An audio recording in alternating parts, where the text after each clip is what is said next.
Good evening, everyone. We are live once again from the Donatorium for another fantastic episode of The Fat Minute. I'm joined tonight by my co-host. He's the one they call Dr. Feelgood, BVJ. Dr. Goodfeel. And I am, of course, Don John, and I've been dancing with Mr. Brownstone. So we don't have a guest tonight, simply because we felt like, we were a bit overdue for an episode with just the two of us. We thought it'd be a bit more chill and relaxed to just kind of do a scaled down, more low-key episode tonight, especially since we hope to have a extra crunchy, super packed episode for you guys next time when we close out the decade of the 2000s with the year 2009. And before we get started tonight, I just want to remind everybody listening tonight that I will be performing stand-up 2 shows this weekend, Friday and Saturday. Friday night at the Indie on Main in Kaiser, West Virginia, and Saturday night at the Downstairs Comedy Room at CNO Taco in Hagerstown, Maryland. Tickets are $10 for both shows, and they can be ordered at 301-697-1909. Mm-hmm. Masks are required, but clothing is optional. So how you doing tonight, Blake? Pretty relaxed, I guess. Yeah. You had to think for a second on that one. I mean, like, in 2020, can you ever feel comfortable saying you're completely relaxed? Absolutely not. Well, let's go ahead and jump into tonight with the year 2008. So we only got 2 cultural topics for 2008 because, they're the first 2 that everybody thinks of when they think of 2008. And, they're just so broad and they're just so broad and big that they just completely encompass the whole year and overshadow everything that happened that year. Mm-hmm. So we will just start with probably the most obvious one. The Great Recession started in 2008. And that's an interesting one for me just because I still feel like to this day nobody really I shouldn't say nobody, but I feel like most people don't understand what caused it, how it happened. And I think a lot of people think there was just one singular thing that caused it and it just sort of came out of nowhere. And, looking back, that's not really the case at all. It was multiple things that happened. The biggest example is probably the housing bubble bursting the year prior. Mm-hmm. But I do remember it was a lot of things that happened over time, and it all just kind of finally came to a head in 2008, and basically the bottom just fell out of the economy all at once. Luckily my family wasn't too affected by it. Mm-hmm. They freaked out like everybody else did, but overall we weren't too terribly affected by it, at least not, outside of the way that everybody would generally be affected by something like that. Yeah. And it also, there was just a lot of things that stemmed from the recession happening in terms of, the government bailing out banks and other big businesses and yet still leaving a lot of the middle class to struggle and carry the weight of that. And then just people losing jobs left and right, businesses just completely collapsing.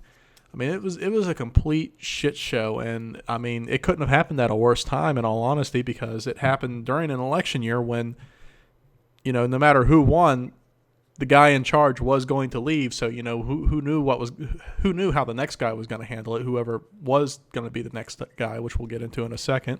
Yeah. But what do you guys say about the recession? Well, same as you. Luckily, my family was not really affected. I don't really think anyone in my extended family was affected. So we were very fortunate there. But I remember, my pop, as I, like to remind whenever I bring him up, that's what I called my mom's dad. I remember, there was there was a certain guy running that we were all very much crossing our fingers for to win. And when we were seeing the news of just basically a million turds hitting 1,000 fans, yeah, with the economy, my pop just shakes his head and looks down and says to my mom, "Mariah, they're going to blame him for that." And my mom said at the time, "Well, Dad, that doesn't make any sense. He's not even the president yet. Hopefully he will be the president, but it doesn't even make any sense. How are they going to blame him for something that happened before he was even president?" Right. And fast forward years later, there are people that blame him for Hurricane Katrina. So yeah, you know what? Jesus Christ. But no, like my pop's like, no, they will find a way to pass the blame on that, like they always do. But it, and I don't even think like anyone in our like I guess our circle or even connecting circle Or of even friends, community, really. yeah, we're really very affected by it. Yeah, I feel like when it comes to stuff like this, if you live in a smaller area like we do, hmm um, you are pretty much not affected at all in the short term, but you are affected the hardest in the long term. Yeah, yeah, I think that would make sense. Yeah, but yeah, as far as like Michael's family, Trevor's family, like I don't think anyone like in our circle or even over looping circles, Yeah. were really hit by it, which is very fortunate. I consider our lives to be lucky with that. But yeah, it was just a scary time. It was just like, it was either like people getting sick, people not being able to afford to get sick, Mm-hmm. war, terrorism, both domestic and foreign, and now like just stuff with money. It And just it's like in a lot of ways we still haven't recovered from this recession. no, no, no. I guess not. But yeah, I mean, this was this was a year when we were finally just looking up in the sky screaming like we need like one good thing to happen, like we need a break, Yeah. like Yeah. can we at least get like a nice little twist ending, even if we're not at the end of the book here. Yeah. Can we at least get a nice twist ending to the chapter we're in?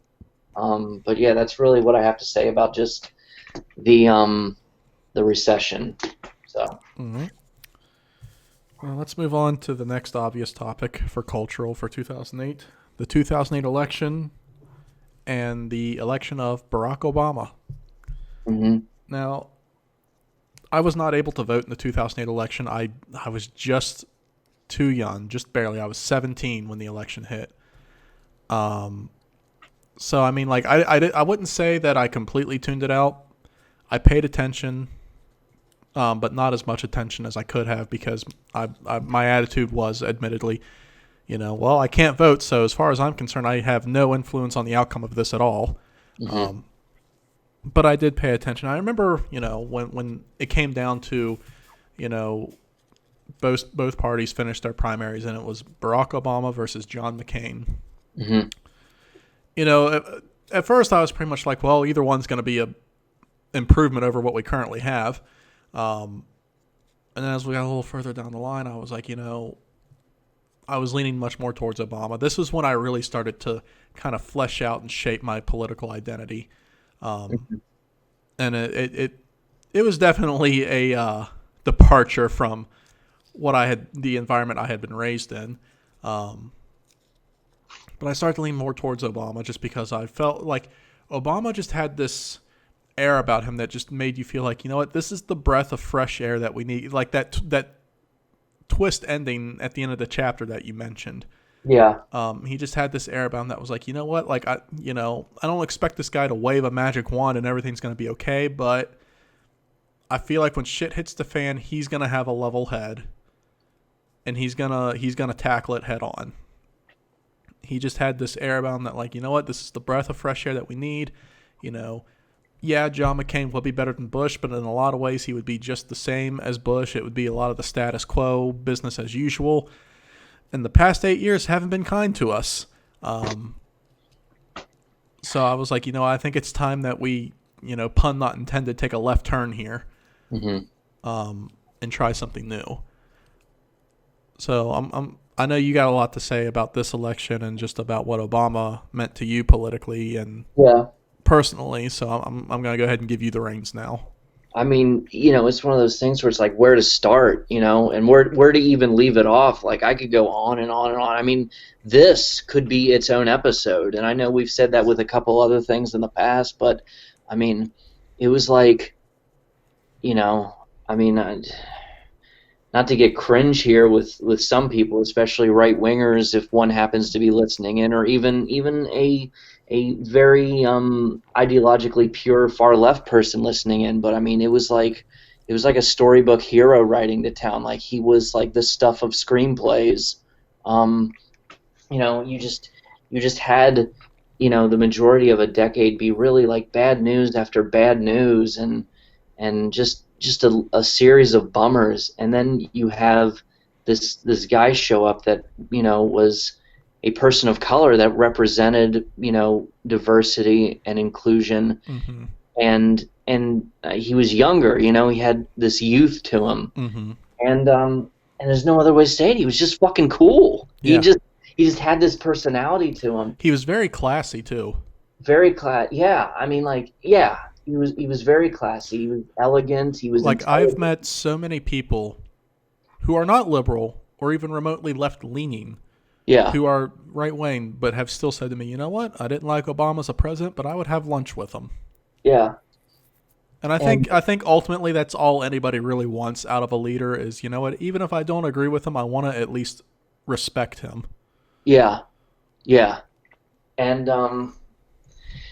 and it was not only that he like had this cool personality to him. He was this wonderful speaker, and he was able to say these beautiful things, and Mm-hmm. and his story was inspiring. He was raised in Kansas, and he didn't really get to know his father very much, and his mother died when he was younger, and he was really raised by his grandparents for a lot of his life, and Mm-hmm. despite growing up in a country where someone who looked like him and had his name would have, basically had to work twice as hard to be even half as successful as he was. Like the fact that he was able to grow up and have this very optimistic and positive and uplifting view, and just you just said these beautiful things. It was just really, we really needed that, or at least the people that were willing to accept it needed it. Mm-hmm. Um, and uh,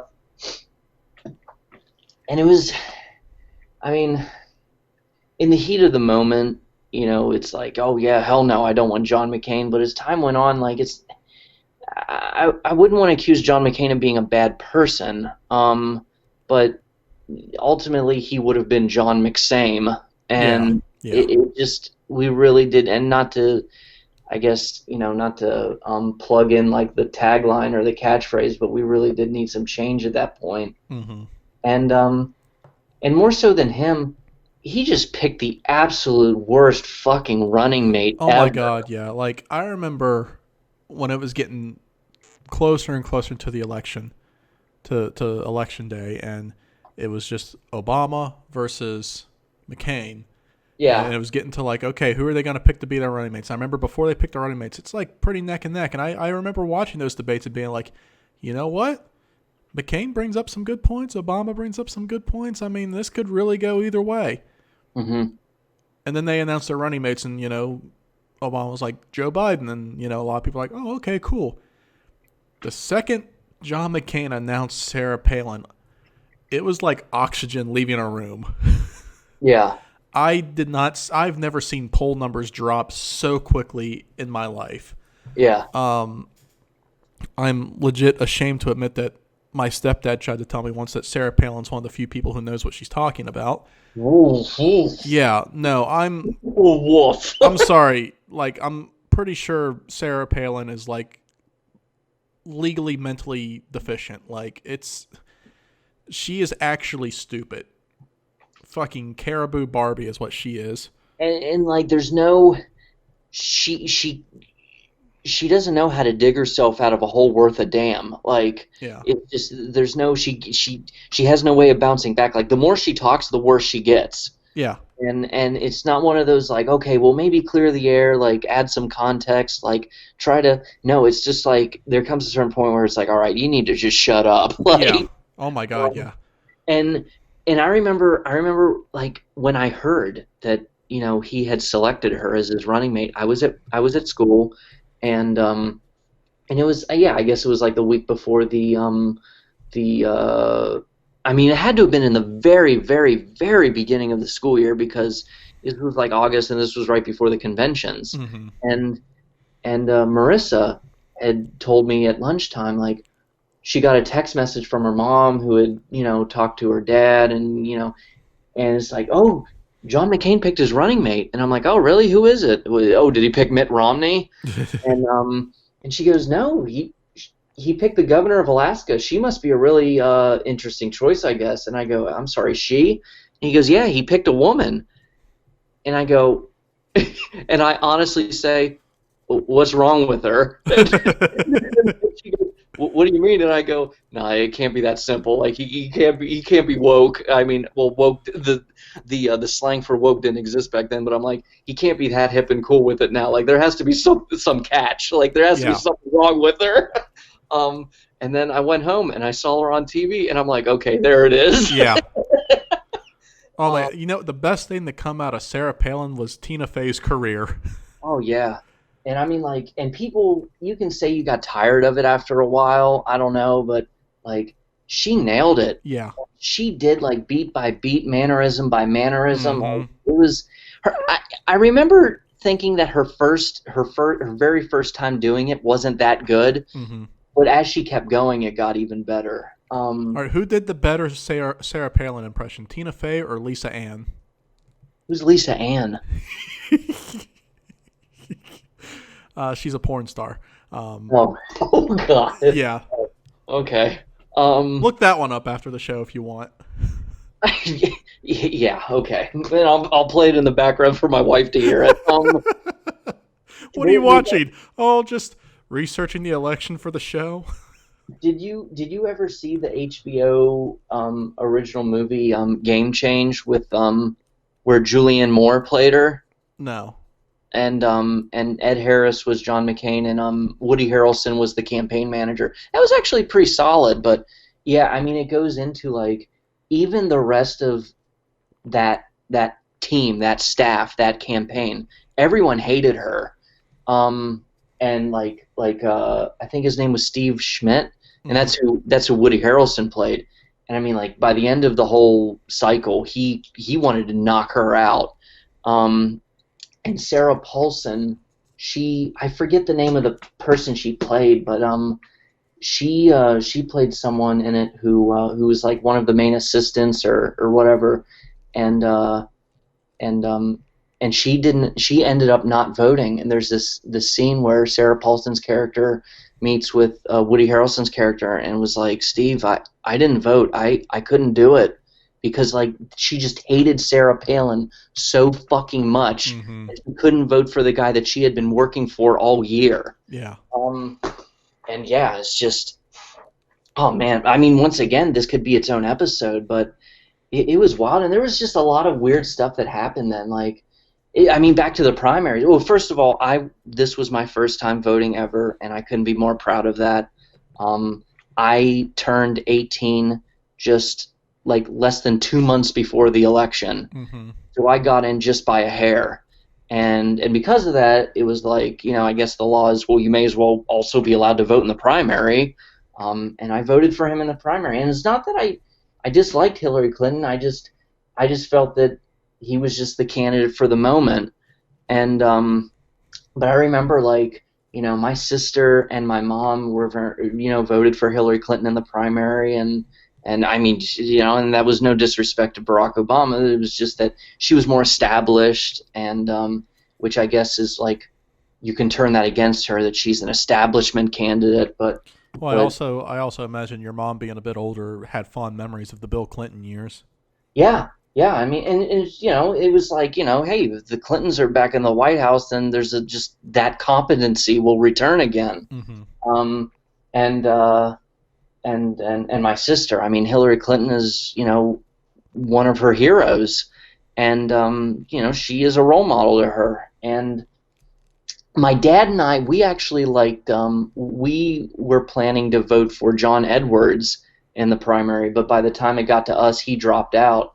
And I felt that like he was a very underrated candidate. I mean, like ultimately, I guess you could say he just blended in with the whole mayonnaise, vanilla, white dude with parted brown hair in a suit. But he was a very knowledgeable person when he spoke of poverty and whatnot. But I mean, he really fumbled the ball real bad when he cheated on his wife with cancer. Yeah.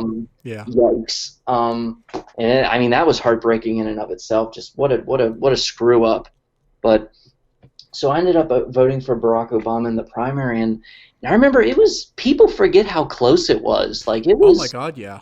it was a real nail biter Yeah. until the very end. And I remember my dad coming home from work in the morning, and he was talking to my mom, and he was like, he was getting mad where it's like, the whole thing that happens every primary, really. It's like, all right, I understand the point of a campaign, I understand the point of a debate, but we can't forget that we're all on the same team here. Mm-hmm.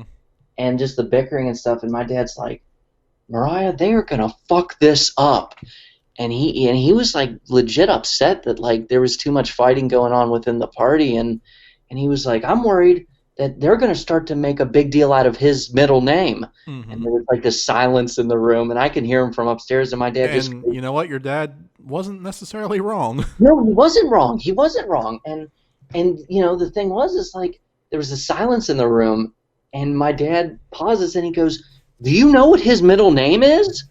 And my mom goes, "I don't give a shit what his middle name is." And Dad was like, "No, we don't give a shit what his middle name is, but there are people that are so dumb they will give a shit what his middle name is." Yeah.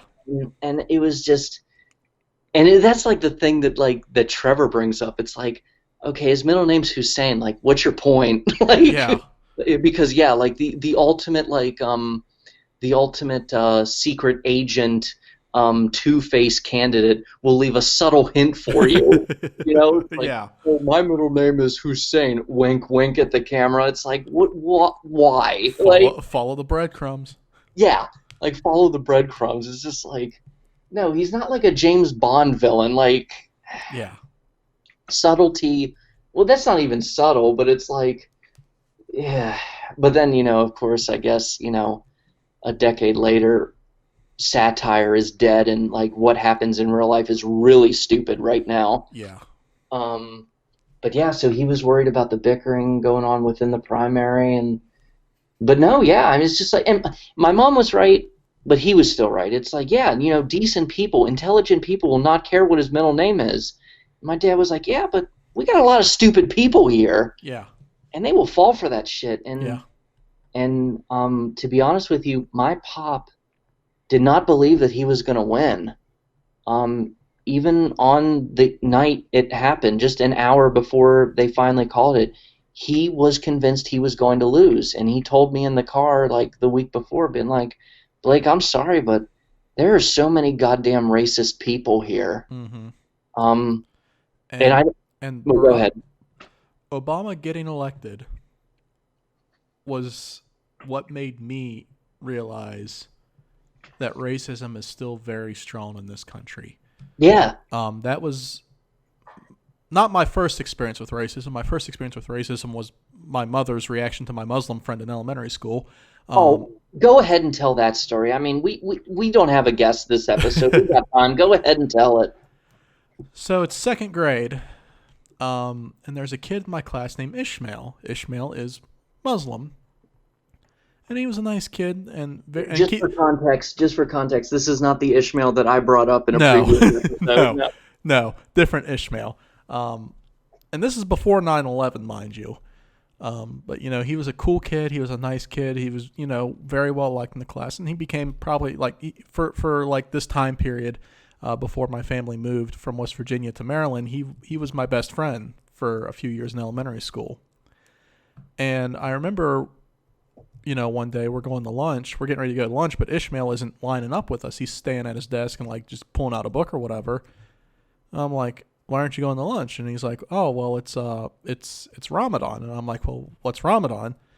And he explains it to me, and he's like, during Ramadan, me and my mom, we don't eat, we fast, during the day and blah, blah, blah. And explaining to me why. And, me being 8 years old, I'm like, well, I don't want my friend to sit here by himself, so I'll skip lunch too and just hang out with him while everybody else goes to lunch. So I hung out with him in the classroom. And my mom had packed a lunch for me that day. I just hung out with him. I didn't eat or anything. I go home. My mom takes my lunchbox, sees I didn't eat, and she goes, why didn't you eat today? And I said, oh, well, my friend Ishmael was celebrating Ramadan today, and I didn't want him to be alone, so I stayed behind with him and celebrated with him.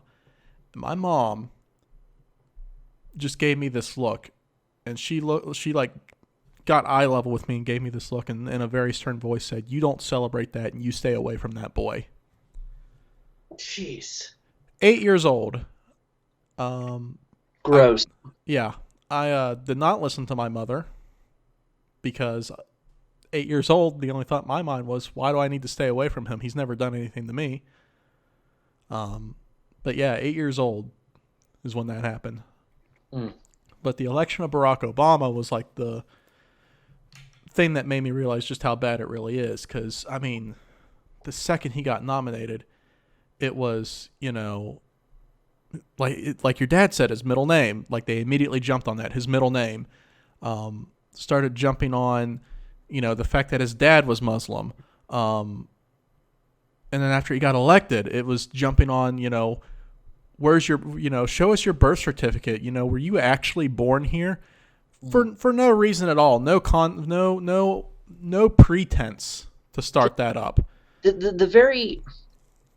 The arrogance that and you know what? This is, sorry to interrupt, but this is how I know the whole, everybody who said Obama needed to show his birth certificate. This is how I know they're all fucking racist and hypocritical, because the second fucking Barack Obama becomes president, show us your birth certificate.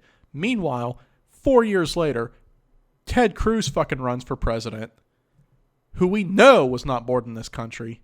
8 years later. 8 years later, Ted Cruz runs for president, who we know was not born in this country, and those people don't say shit. They don't say shit. And the few who do, Ted Cruz is like, well, my mom was American, so that gives me citizenship. That counts for me. And they were all like, oh, okay, that's true. Barack Obama's mom was an American citizen. Why doesn't it count for him? He's still got to show his birth certificate, doesn't he? Yeah. It was such fucking bullshit. And then when he did show the birth certificate, oh, it's fake. It's doctored. And then, I mean, the fucking media gave him shit for wearing a tan suit one day.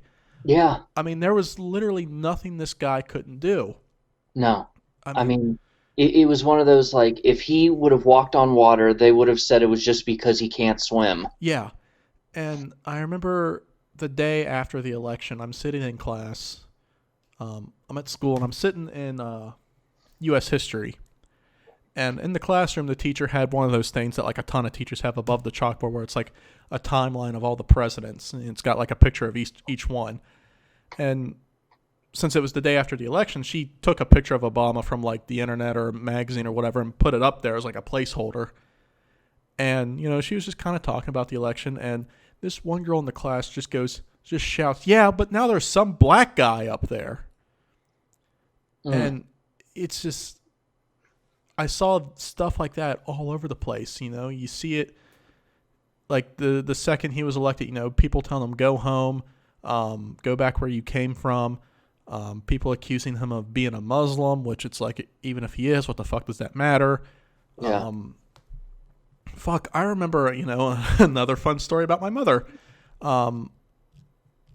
When they announced the election results that night, my parents were watching the news, and, when they announced Barack Obama won the presidency, the person announcing it said, Barack Obama, the first African-American president. And my mom, fucking talk about dumbass quotes. My mom said, he's not African. His dad was from fucking Kenya.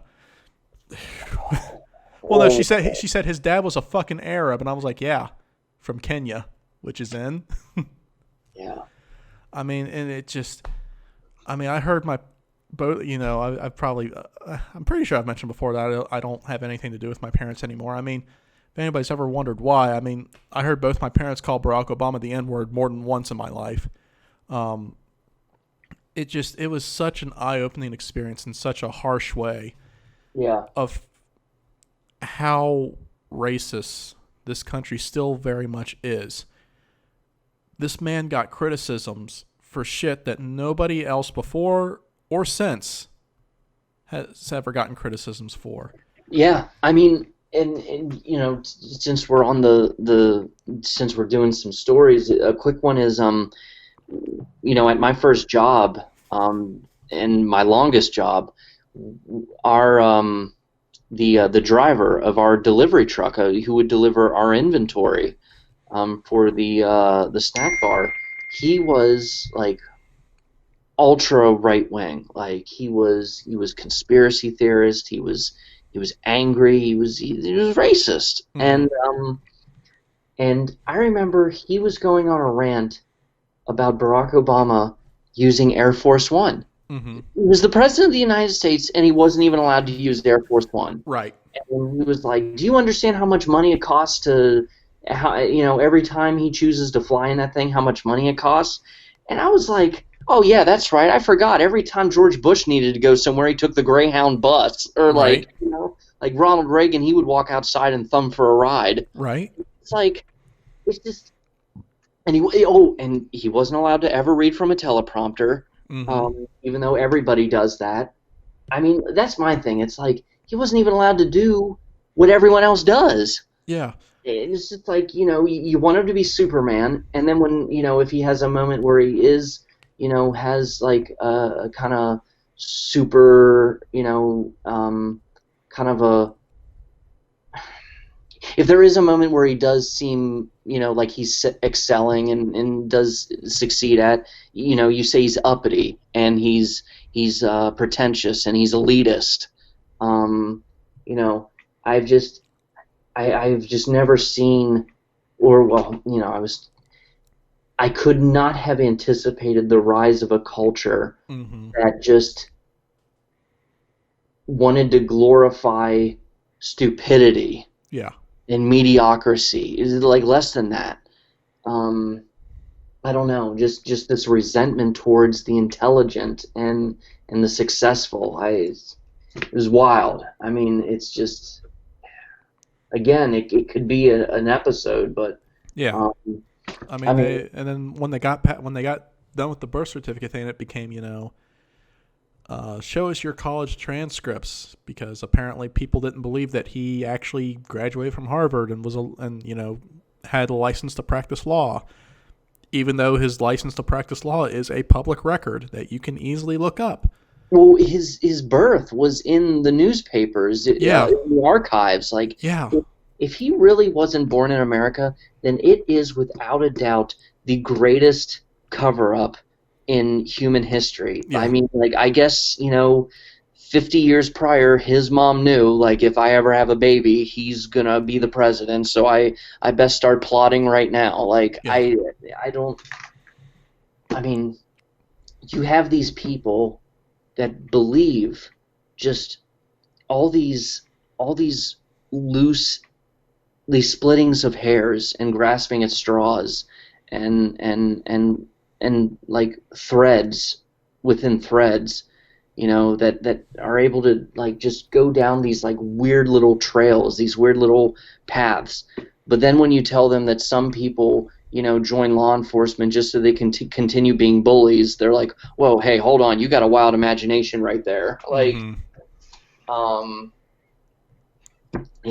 but And it's time, like I said, when the 2008 election came along, I wasn't old enough to vote yet, so I didn't pay as much attention as I could or should have. But I did start becoming more politically aware and active shortly after that, as I came of age. And I mean, as time went along, I only liked Obama more. As I saw him doing the job. yeah, And I always said, because I just remember looking at all the criticisms he would get. And I always said that Obama was going to be a president that people would not truly and fully appreciate until after he was gone. Um, yeah, and I mean, I think, especially given the current administration, I think that's very much been the case for a lot of people. yeah, I didn't think Obama was the perfect president.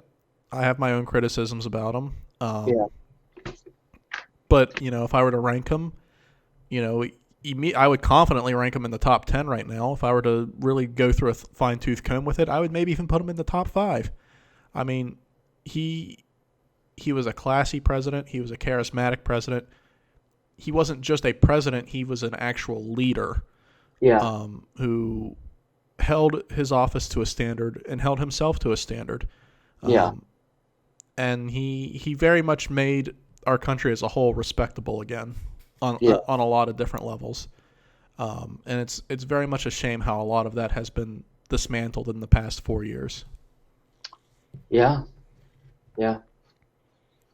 Um, it's yeah. I mean, you told me a while ago, years ago, that like history will be much kinder to him than the present at the time. Mm-hmm. Um, and I mean, yeah. I mean, it was almost like he wasn't even gone. He wasn't even gone just yet, and people were already nostalgic for him. Yeah. I mean, it's just, man. And I want to clear up something right now. You know, a few episodes ago, we were talking about the election right now with Jake, and I want to maybe just clarify that, you know, I've been feeling a little, I guess, not disappointed, not upset, but a little, I guess, a little heavy-hearted with this cycle, with this election. Mm-hmm. And I didn't mean to sound like I was putting any of that on the candidate we have right now. I wasn't saying that I have any, you know, you always, no one will ever be perfect. No one will ever be, you know, your dream fairy tale prince. But, you know, I wasn't saying I was disappointed in who we have running right now. It was more so I find certain people's reaction to him to be disappointing. You know, people's cynicism, people's sense of being lackadaisical, and, Mm-hmm. and you know, my issue right now, I guess my depression really is with other people's attitudes. Mm-hmm. So I just wanted to clear that up right now. It wasn't a critique of Joe Biden. It was a critique of, you know, people, I guess, still being arms crossed about it. Yeah.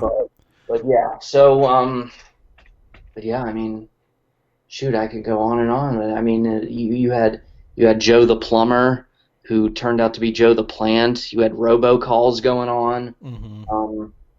It was just wild. It was a wild time, and people forget about this. Like, the whole time this election was going on, George Bush was still dangling the, I guess, the option of still going to war with Iran. Yeah.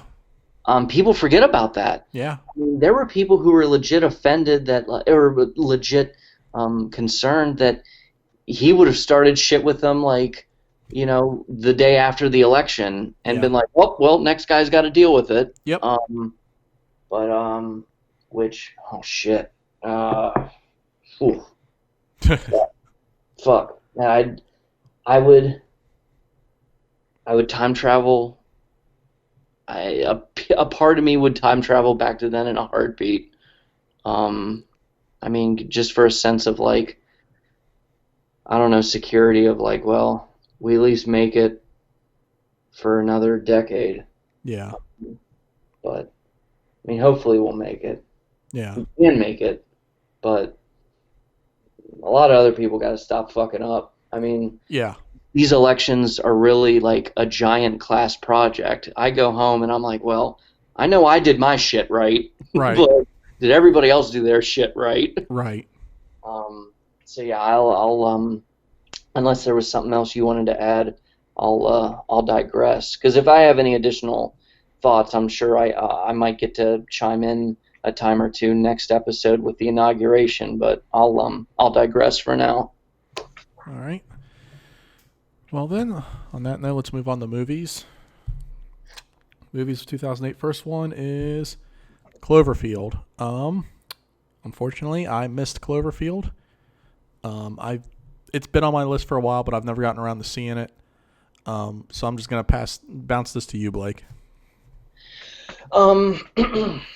It this was like basically the first main time, you know, like mainstream audiences witnessed the I guess the marketing style, the marketing approach of J.J. Abrams. Mm-hmm.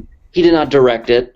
I don't even think he like co-wrote it, but he produced it. Mm-hmm. His buddy made it, Matt Reeves, who would go on to make the second and third installments in the Planet of the Apes reboot trilogy, and he's currently making the Batman. But this was a movie that was, to its credit, to its merit, was kept under wraps, and it you didn't even know about its existence until you saw the first Transformers movie in theaters. There was like this like 60-second teaser trailer that played with it. It was Mm-hmm. like kind of like, downtown, and there was like all these like buildings were wrecked and whatnot. It almost looked like the aftermath of a Godzilla fight, and it's just it just ends with 1/1808, the date it would come out. Mm-hmm.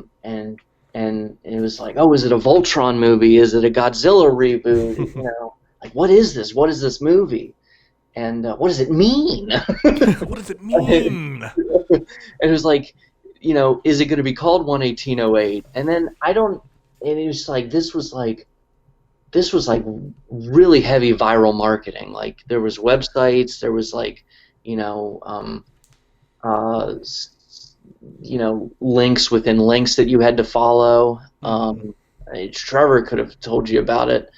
um, you know, and this showed the power of Comic-Con at the time, back in the day, and it's really weird to talk about 2008 as back in the day, but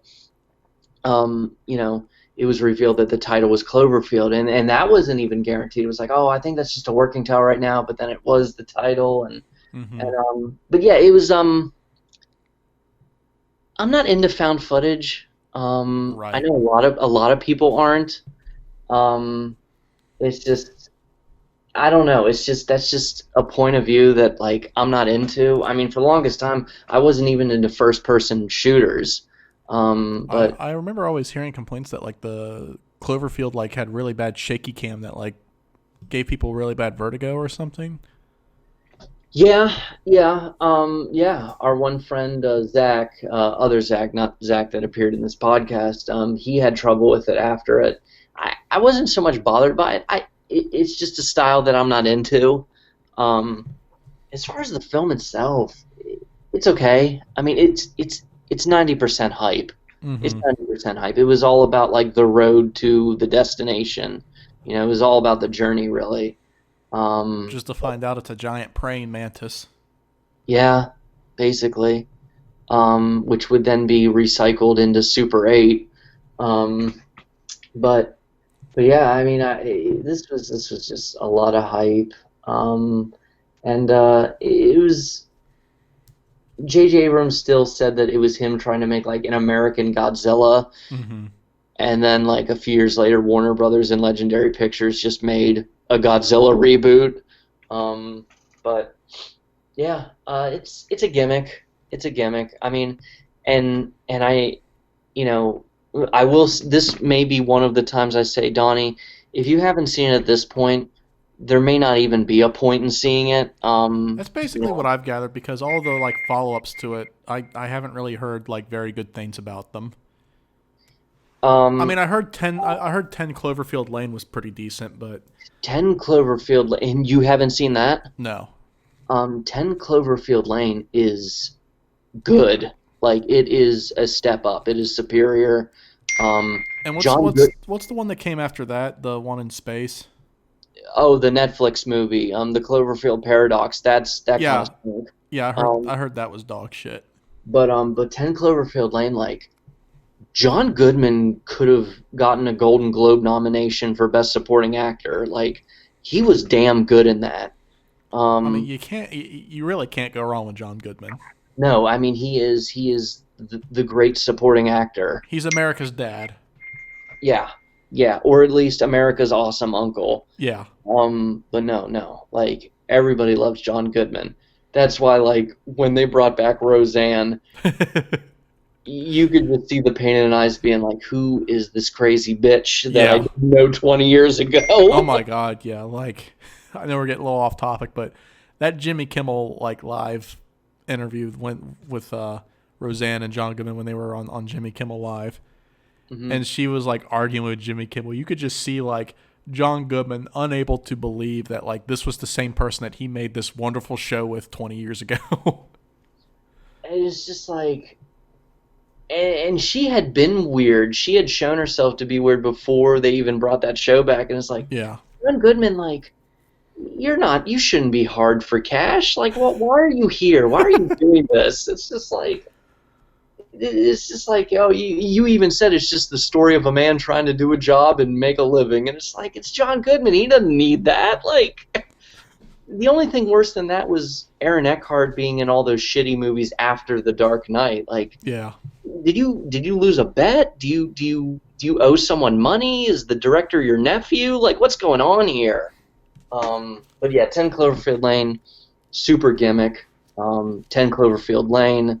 Yeah, I'm sorry, Cloverfield 1, big gimmick. 10 Cloverfield Lane, check it out. It's legit good. All right.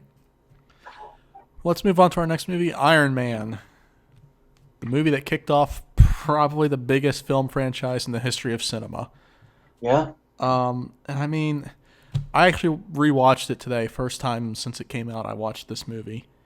And I mean, when it first came out, I was like, that was pretty cool. Um, but watching it now, I appreciate it a lot more. And watching it now, knowing what has happened since then, it's because at first when I watched it, I was always like, it's kind of weird how like that movie started all of this. And looking at it now, I can definitely see how that movie kicked off the Marvel Cinematic Universe because it's a very well put together movie. It's a very solid movie. I mean, before this movie, Iron Man was not a very popular character. He definitely was not mainstream popular. I mean, his comics as a comic book character, he hadn't been a big name since like probably the 80s, maybe early 90s. He had a cartoon in the early 90s, but that was about it. And I mean, this movie definitely reversed that immediately. I mean, like if you were one of those few people who was into Iron Man and saw this movie, like I imagine this movie was just like a fucking dream come true because it's so good and so put together.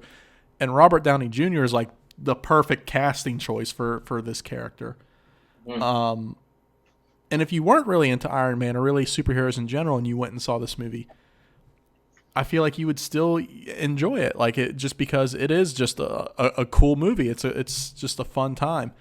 I like honestly, I put it on par with Sam Raimi's Spider-Man in terms of like if you are doing an origin story and you need to like take some notes and get some inspiration, watch Iron Man, watch Spider-Man 1 because they are perfect, like they are perfect examples of how you should do an origin story. Like everything laid out nice and neat, very well paced, very well put together. Nothing feels shoehorned, nothing feels like misplaced or too packed in. It feels like everything's just where it needs to be and wrapped up very nicely. But I mean, as far as Iron Man itself goes as a movie, I mean, like I said, I appreciate it a lot more having rewatched it. It's just a cool movie, and I feel like when it comes to the MCU, because I mean, first off, it blows my mind that the MCU started like just a year after we had like Spider-Man 3 and Ghost Rider and Rise of the Silver Surfer and all that. Yeah. Like it blows my mind to think that this started right after all of that. Yeah. Um, but I feel like even with I feel like people didn't like quite really appreciate what Marvel was trying to do with their cinematic universe until that first Avengers movie. Because I remember kind of feeling like everybody, like when we had Iron Man 1 and then Incredible Hulk, Thor, Captain America, everybody was like, oh yeah, those Marvel movies are kind of cool. They're neat. I kind of wonder what they're going to do next. I feel like it wasn't until the first Avengers movie came out that everybody was like, holy shit, okay, I see what they're doing now. Like, that's when it really sunk in that they're really, like, building a fucking franchise here. Yeah. But what do you got to say about Iron Man? Well, I, without doing my signature fast forwarding, because I want to keep it just on here. I Hmm. don't want to jump ahead to what I think of the Avengers or but I mean, for the longest time I thought the first Iron Man movie was overrated, Hmm. but I mean really that was just me being a bitter DC fanboy.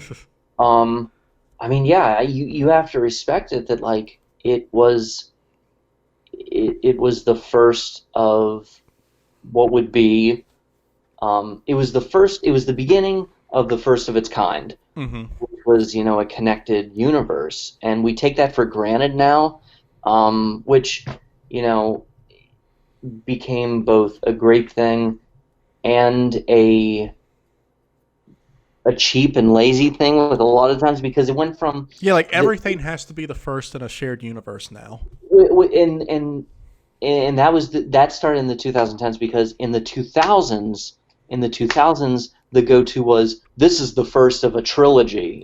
Everything was Yeah, going to be a trilogy. Everything yeah, was going to be a trilogy. And then after Iron Man came out, and then with Iron Man 2, how it's like, oh well, they're going to connect different characters. Then the whole this is the first of a trilogy evolved into or devolved into, oh, this is going to be the first of a universe. yeah. Um, which is like no, like just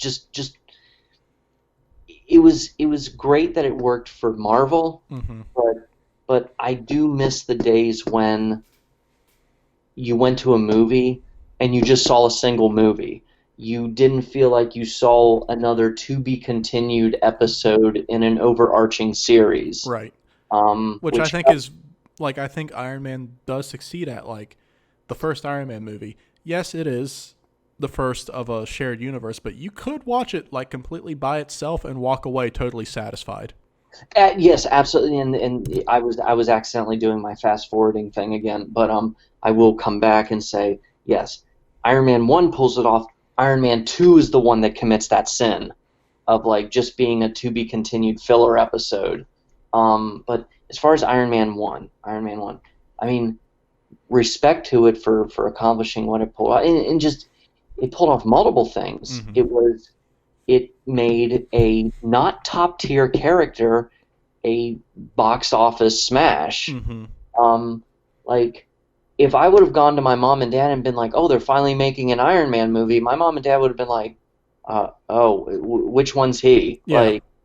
And that someone listening in could easily be like, "Okay, well, your parents are live under a rock or inside a bubble," but like, no, Iron Man was not a mainstream character at all. No. Um, and so it was able to take a less popular character and be that big blockbuster. And I think when they made that movie, they knew that, and I think they went with the approach of how the movie makes you interested in Iron Man.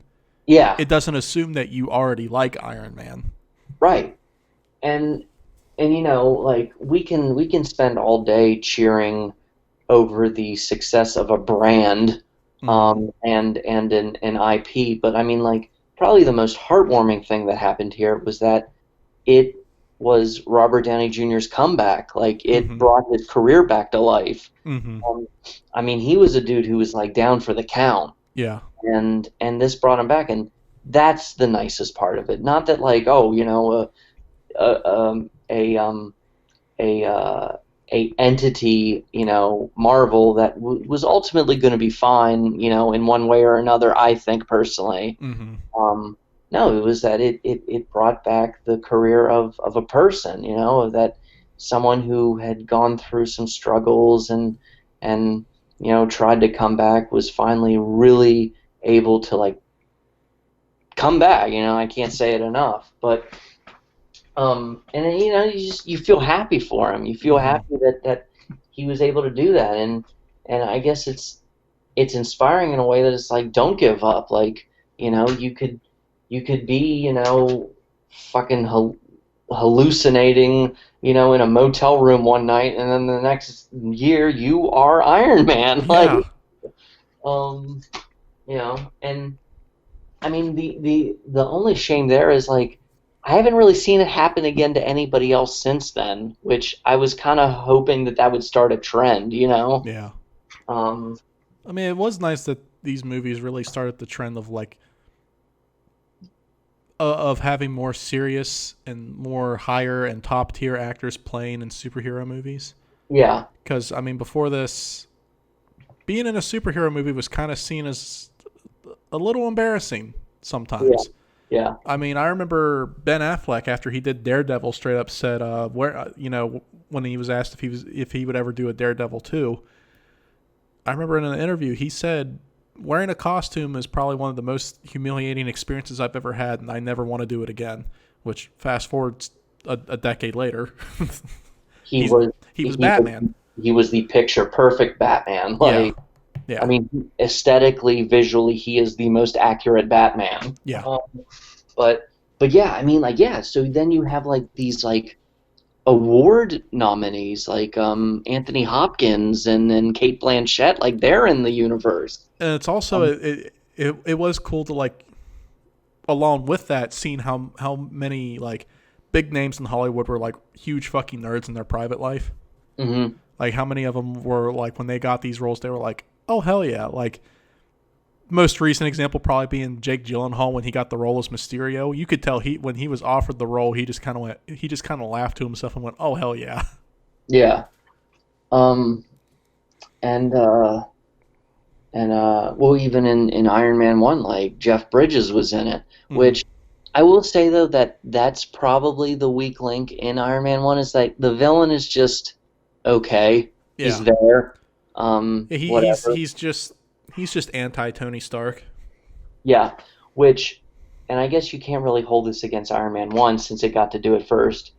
It did become a problem that like Marvel kept remaking the first Iron Man movie with the other first installments of their other characters, with the other origin films, because it's always like, you know, the protagonist that isn't perfect but, you know, still has some prospects, and then you have like the villain who is just cut from the same cloth as the hero. You know, like Ant-Man 1 is like beat for beat a more comedic Iron Man. Yeah. You know, the movies at least. Doctor Strange, you know, but well, even though they don't do that Baron Mordo or whatever. Anyway, God damn it, I'm doing the thing where I'm fast forwarding. No, I mean, it was a cool way to start the summer. Yeah, I mean, it was the first movie of the summer, and I remember like even the week prior to when it came out, director Jon Favreau, like he had no idea how it was gonna go. Yeah, like it could be a sleeper hit, it could be, you know, a 1 week warrior, or it could flop. Like it could have bombed. Mm-hmm. Just imagine like. And I mean, that was one of the questions that inspired, like, us to do this podcast was like, what ifs throughout the last like 20 years? It's like, you know, what if Al Gore had won the election? We would all be living in the Jetsons. But anyway, what if people saw, you know, the commercials for Iron Man and were like, I'll just wait until Indiana Jones 4 comes out later that month. But no, they showed up, and it made so much money that weekend. Mm-hmm. They were really like, okay, they already announced and dated the second film. Yeah. But yeah, like, it's weird though. It's weird that like you said it a year after Spider-Man 3, and how many years did we been like, oh, you know, that'd be cool if like Peter or Tobey Maguire's Spider-Man bumped into, you know, the Fantastic Four, which I guess in hindsight is like, yeah, never mind. But, but yeah, like, how many years did we spend being like, why can't they connect anything? Yeah. And, I mean, what we couldn't understand is like, okay, well, the fact that there are different studios, that actually matters. Yeah. And then it became a reality. Like, people got their wish. So, and then we took it for granted. Now we're spoiled with it. But yeah, so yeah, Iron Man 1 was an exercise, an experiment. Yeah. Also, just huge props to Marvel for making it to begin with, because this came out before Disney bought Marvel, so they didn't have that fuck you Disney money to make this movie. at the time, Marvel was just Marvel. They were just a comic book publishing company. Oh So yeah, for yeah. for a comic book publishing company to be able to make a movie like that, Yeah. like that's, kudos, respectable. No, if this movie had flopped, I mean, that would have really cut their dick off. Yeah. I don't know if they would have been able to pick themselves back up from that. I still feel like Disney would have bought them anyway. Just because I remember when Disney did buy Marvel, I was like, well, Warner Brothers has owned DC forever, and I'm sure Disney wanted to just give the finger to Warner Brothers. Yeah, which, like, a big like face palm in the direction of Warner Brothers being like, you could have won this race. Like Yeah. you could have beat them to the finish line. Yeah. Like, how long did you own all of the same characters? Yeah. Like, you didn't have to be like, oh well, Warner Brothers owns Superman, but Fox owns Batman, and Yeah. Universal owns Wonder Woman. Like, how long did you own everybody, and you just couldn't do it? Yeah. Like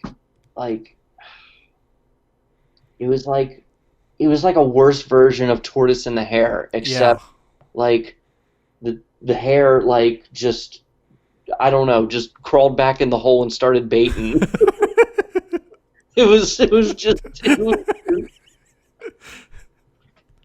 Go even away. go Bait. away.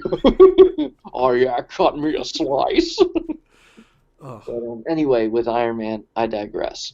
All right. Well, next movie, Indiana Jones and the Kingdom of the Crystal Skull. Whoa, I thought we were gonna save that for the one episode I had an idea for. What?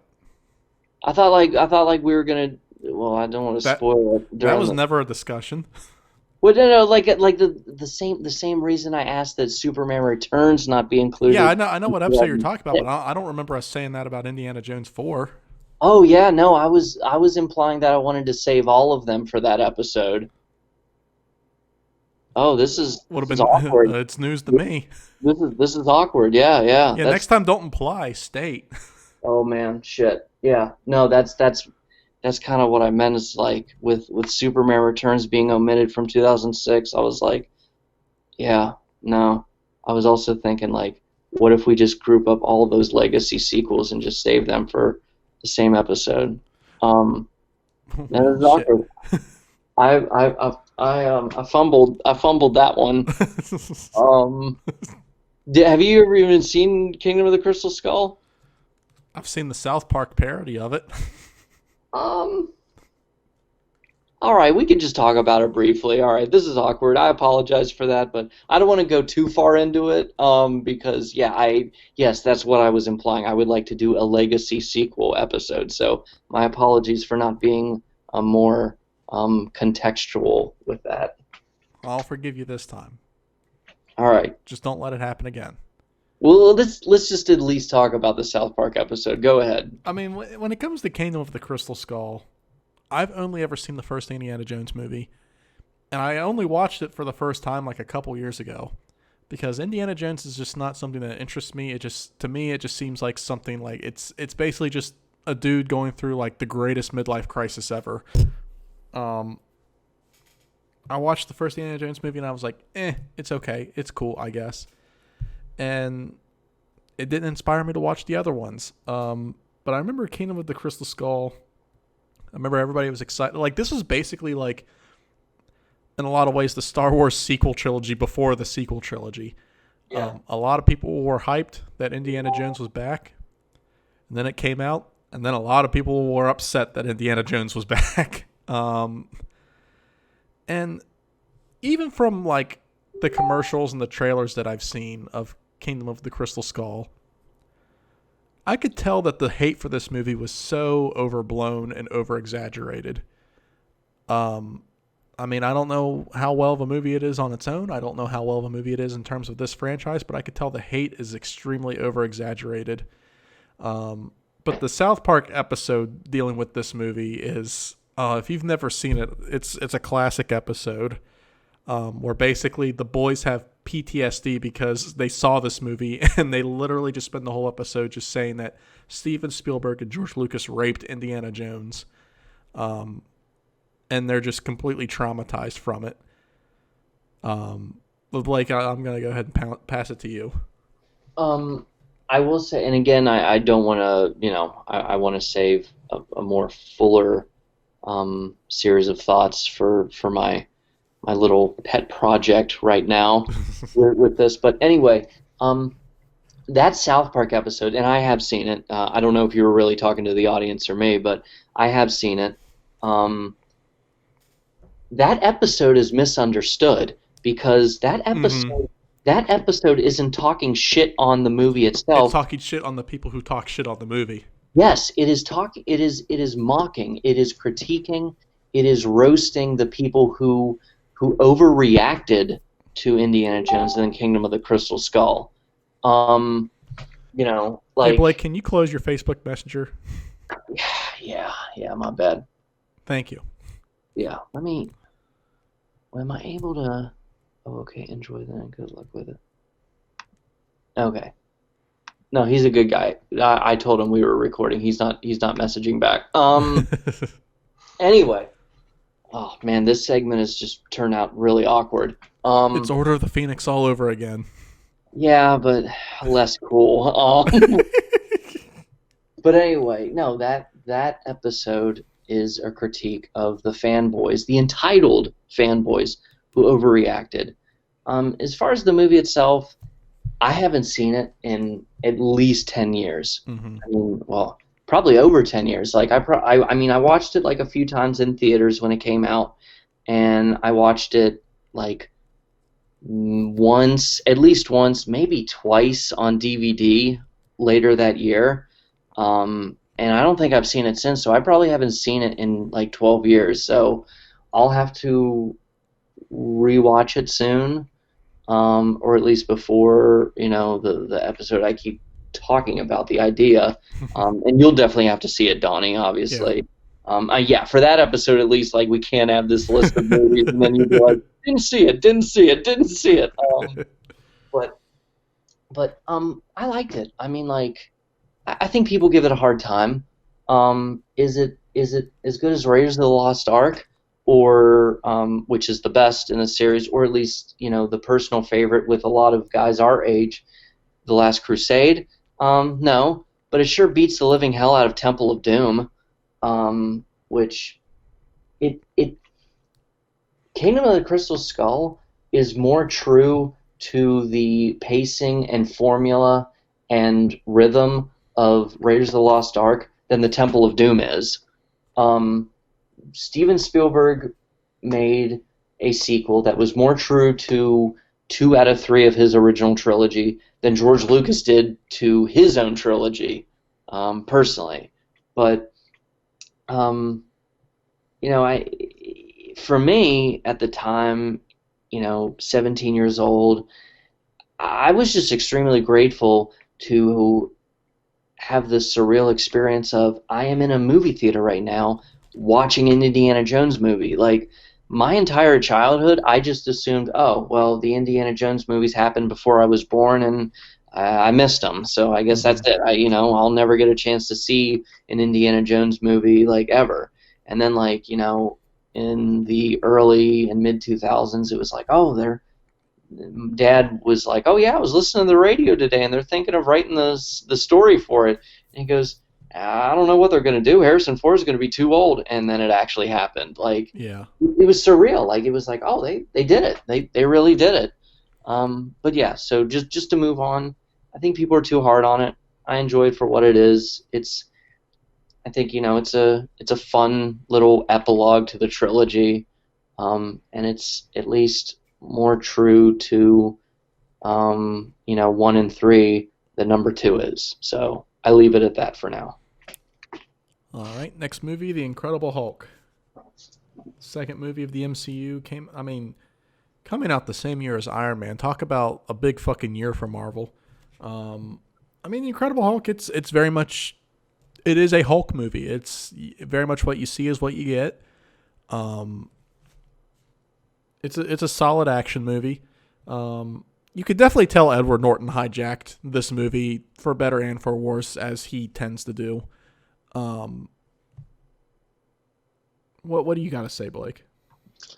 Um, yeah, I mean, it's, you know, I guess I guess Marvel was coming out of the gate a little too confident. I think they should have only just made one movie their premiere year, I guess. But I mean, fuck it, if they had the money and resources and the budget and funding, then why Yeah. not? But it's like, yeah, I just felt like they could have just been like a little more.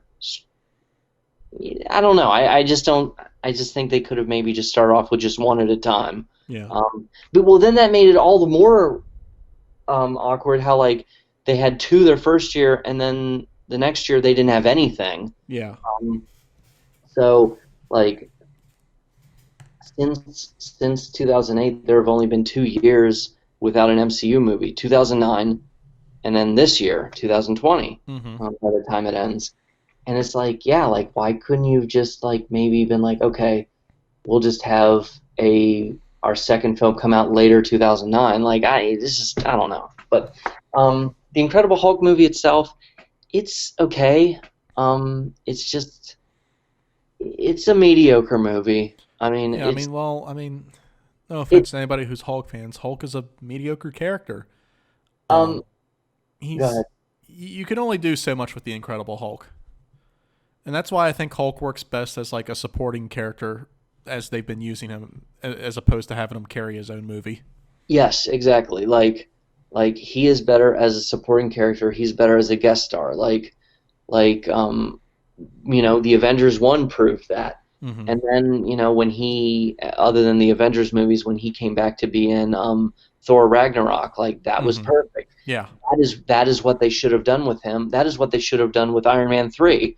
And especially would have made more sense considering the ending of the Avengers 1 with like Bruce and Tony hanging out and, whatever, becoming friends.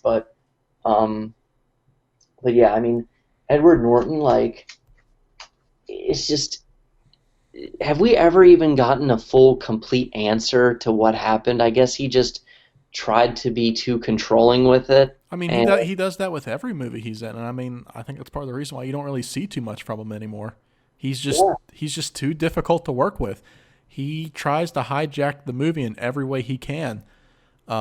And I love how like years later he tried to be like, well, I didn't even want to keep doing it anyway. It's like, no, dude, you're just bitter that you missed out on all that fucking money because you can't keep your ego in check. yeah, yeah. I It's mean, like, yeah, talented actor, but goddamn, he doesn't know when to quit. yeah, no. It's like, no, he totally missed out. Yeah. Um, and then, I mean, it's just, you, you, like, threw a fit and, like, missed out on being in the Avengers, but then you'll do the voice of a talking bagel in Sausage Party. Yeah. Like, what the hell? Um, a a Jewish bagel also that says the C word a lot. Like what? Who are you? What are you? But yeah, like once again, it's the Hulk versus a villain that's just bad Hulk, just Yeah. like Iron Man 1 was bad Iron Man. Um, you know, it's there's just not too much to say about it. Yeah. It happened. It was a movie that came out. Yeah. I mean, Hulk is definitely better as a supporting character, but I guess I kind of see why they made his own movie just because I guess you kind of have to give the Hulk his own origin movie. For whatever it's worth, it's at least more fun than the Ang Lee Hulk. Yeah. It tried to feel like a fun, I guess, movie in that way, but yeah, I mean, it's skippable. I mean, you want to talk about Batman Begins being skippable? Like, holy shit! Like the Edward Norton Incredible Hulk is skippable. So yeah, Who's that's what. who's better, Bruce Banner, Edward Norton or Mark Ruffalo? Oh, Mark Ruffalo. Absolutely, hands So down. you know what? That was like a blessing in disguise. Like Yeah. we lucked out with that one. Like we got a superior Bruce Banner. Yeah. No, Mark Ruffalo's awesome. Yeah.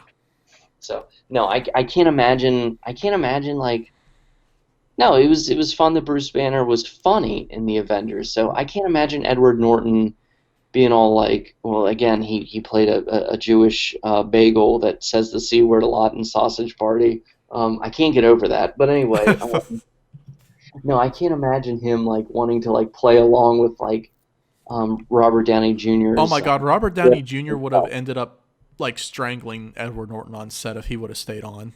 No, he would have like totally had to pull a stick out of his ass. Yeah, But yeah, no, like no, we we lucked out. We got yeah, Mark Ruffalo, so I'm satisfied. yeah. So Well, the next movie, Wall-E. Um, I mentioned a couple episodes ago that like I legit forgot Wall-E existed. It was definitely a movie that just kind of came and went in a way, but it is a very cute movie. It tackles a popular topic at the time, which is uh, I guess climate change and the environmental impact of excessiveness. Um, but yeah, it's one of those Pixar movies that nobody talks about really anymore. What do you guys say? sorry, I didn't mean to force you to pull me in. Yeah, I mean, I just saw Wally for the first time just a couple years ago. Like I skipped it in theaters. I just wasn't interested. Mm-hmm. And then I just it just seemed a little too I don't want to say pretentious, but it seemed a little too heavy at the time. Like for 2008, it's like okay, I'm just not in the mood for a Disney Pixar movie that's preachy. Yeah. Um, because yes, like recycle, um, you know, exercise, don't be a slave to TV, save the whales. Free Tibet. Huh? Free Tibet. Yeah. Return your library books. But yeah, I mean, it was just a very like it's a heavy-handed critique. I mean, you got to admit that. Yeah. It's just like, oh, in the future we're all fat, we don't want to move, like we're only in front of a screen the whole time. Like the movie gets an F in subtlety. So It's basically Pixar's Idiocracy. yeah. Um, but yeah, it's just like it's just like oh, what if you know Disney Pixar dared to ask the question, oh, what if our newest movie, was basically the was storyboarded by a atheist off Reddit. But it's decent. It's I think it's solid for what it is. I know that's just kind of like the cheap cop out answer when I want to leave something on a good note. But yeah, I saw it for the first time just a few years ago. I don't really have any urge to rewatch it, unless I guess in a few years my daughter is like, "Oh, what's Wally?" I'll be like, "All right, whatever." Well, I'm just gonna sit here and check my email for 2 hours. But yeah, that's where I leave it. But one last thing, it it can't be it can't be skipped that I mean it can't be left out to say that it does have its right in the heart in the right place. Yeah. Ultimately, it does have its heart in the right place. Yeah. So Next movie, Hellboy 2, The Golden Army. Hellboy 1, pretty decent movie. I remember it came out and a lot of people were like, yeah, it was pretty cool, and then left it at that. Hellboy 2 came out.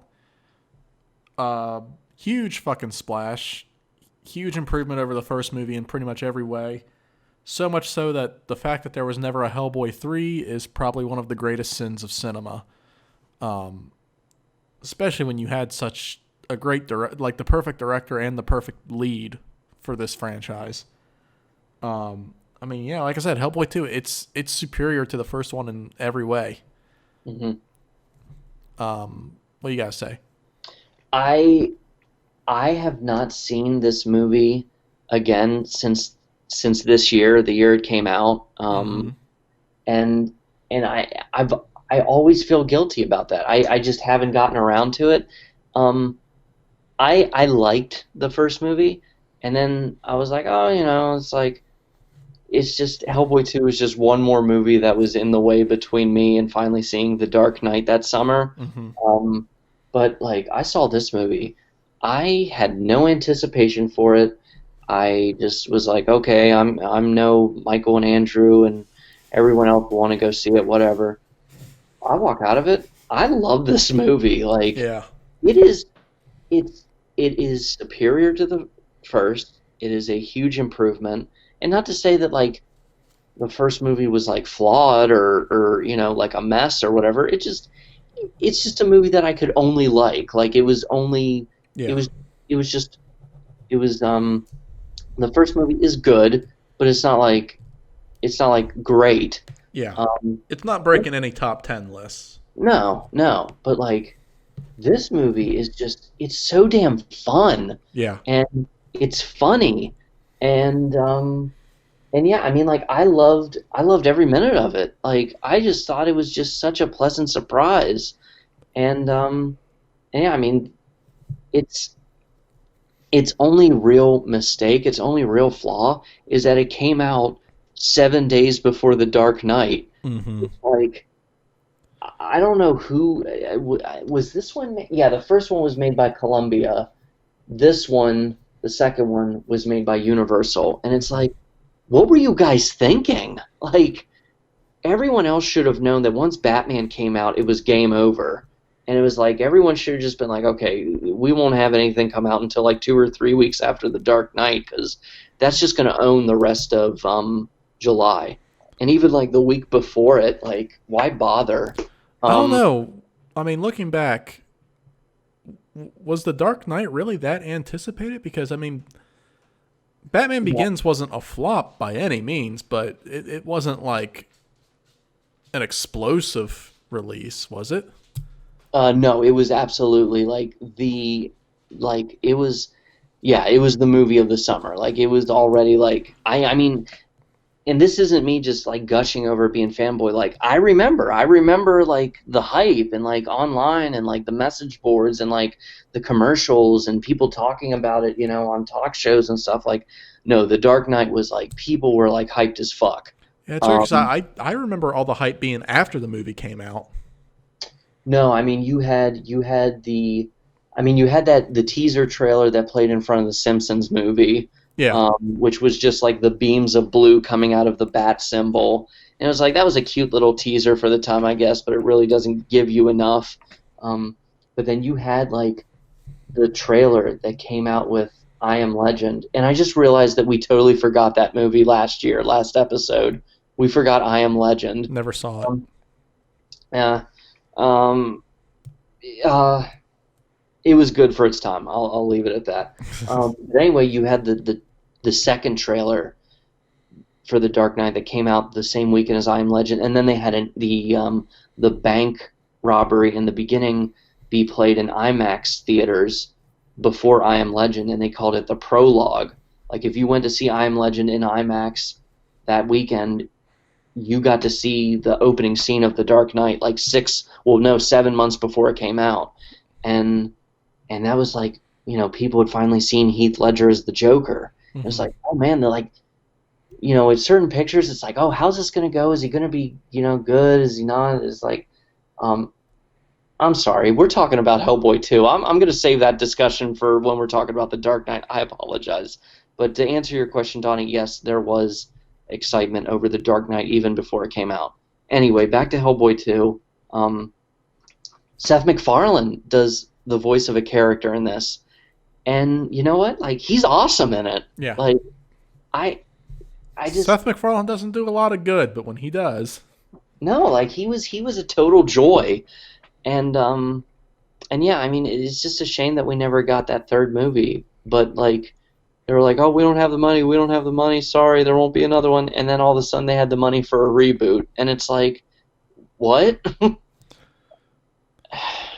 I don't know, but I totally should watch this again sometime because I just remember like absolutely enjoying it when I hmm, saw it, and I just wish more movies surprised me like that. I don't know, but Ron Perlman's awesome. Guillermo del Toro has the perfect direction and aesthetic for this. yeah, I mean it's fun, it's funny, and it's just a good time. Yeah. I'd like to think there's an alternate timeline where we got that Hellboy 3 and Guillermo del Toro still directed the Hobbit trilogy. Oh, blah. Well, with him, it would have just been part one, part two. So Yeah, he wouldn't which would have made a have. lot more sense. Yeah, but even then, it's like, why can't you just have one 3 hour movie for The Hobbit? Like, I don't think you can condense The Hobbit into 3 hours. really? I don't think so. Yeah. Well, okay. It would have been an unexpected journey, and then the before it was split into the desolation of Smaug Smaug. and the battle of the five armies, or the bloating of the 5 pages. Yeah. Um, it would have. I can't take credit for that joke. I'm sorry. I have to be honest. I have to be fair. I have to tell the truth. But yeah, it's the bloating of the 5 pages. Yeah, definitely. Uh, it would have just been called There and Back Again. Which honestly is a much better title, in my Yeah, opinion. yeah, because the desolation of Smog is like, oh, you're just trying to sound like The Empire Strikes Back, but with like Middle Earth, Yeah. and then like with the Battle of the Five Armies, that's so fucking generic. Like Yeah. the Battle of, it's like, piss off. Yeah. Um, but yeah, so Well, let's move on to our next movie, The Dark Knight. Now, I've mentioned before, I'm not a huge fan of Batman Begins. So after seeing Batman Begins when it came out, I was kind of like, it's all right.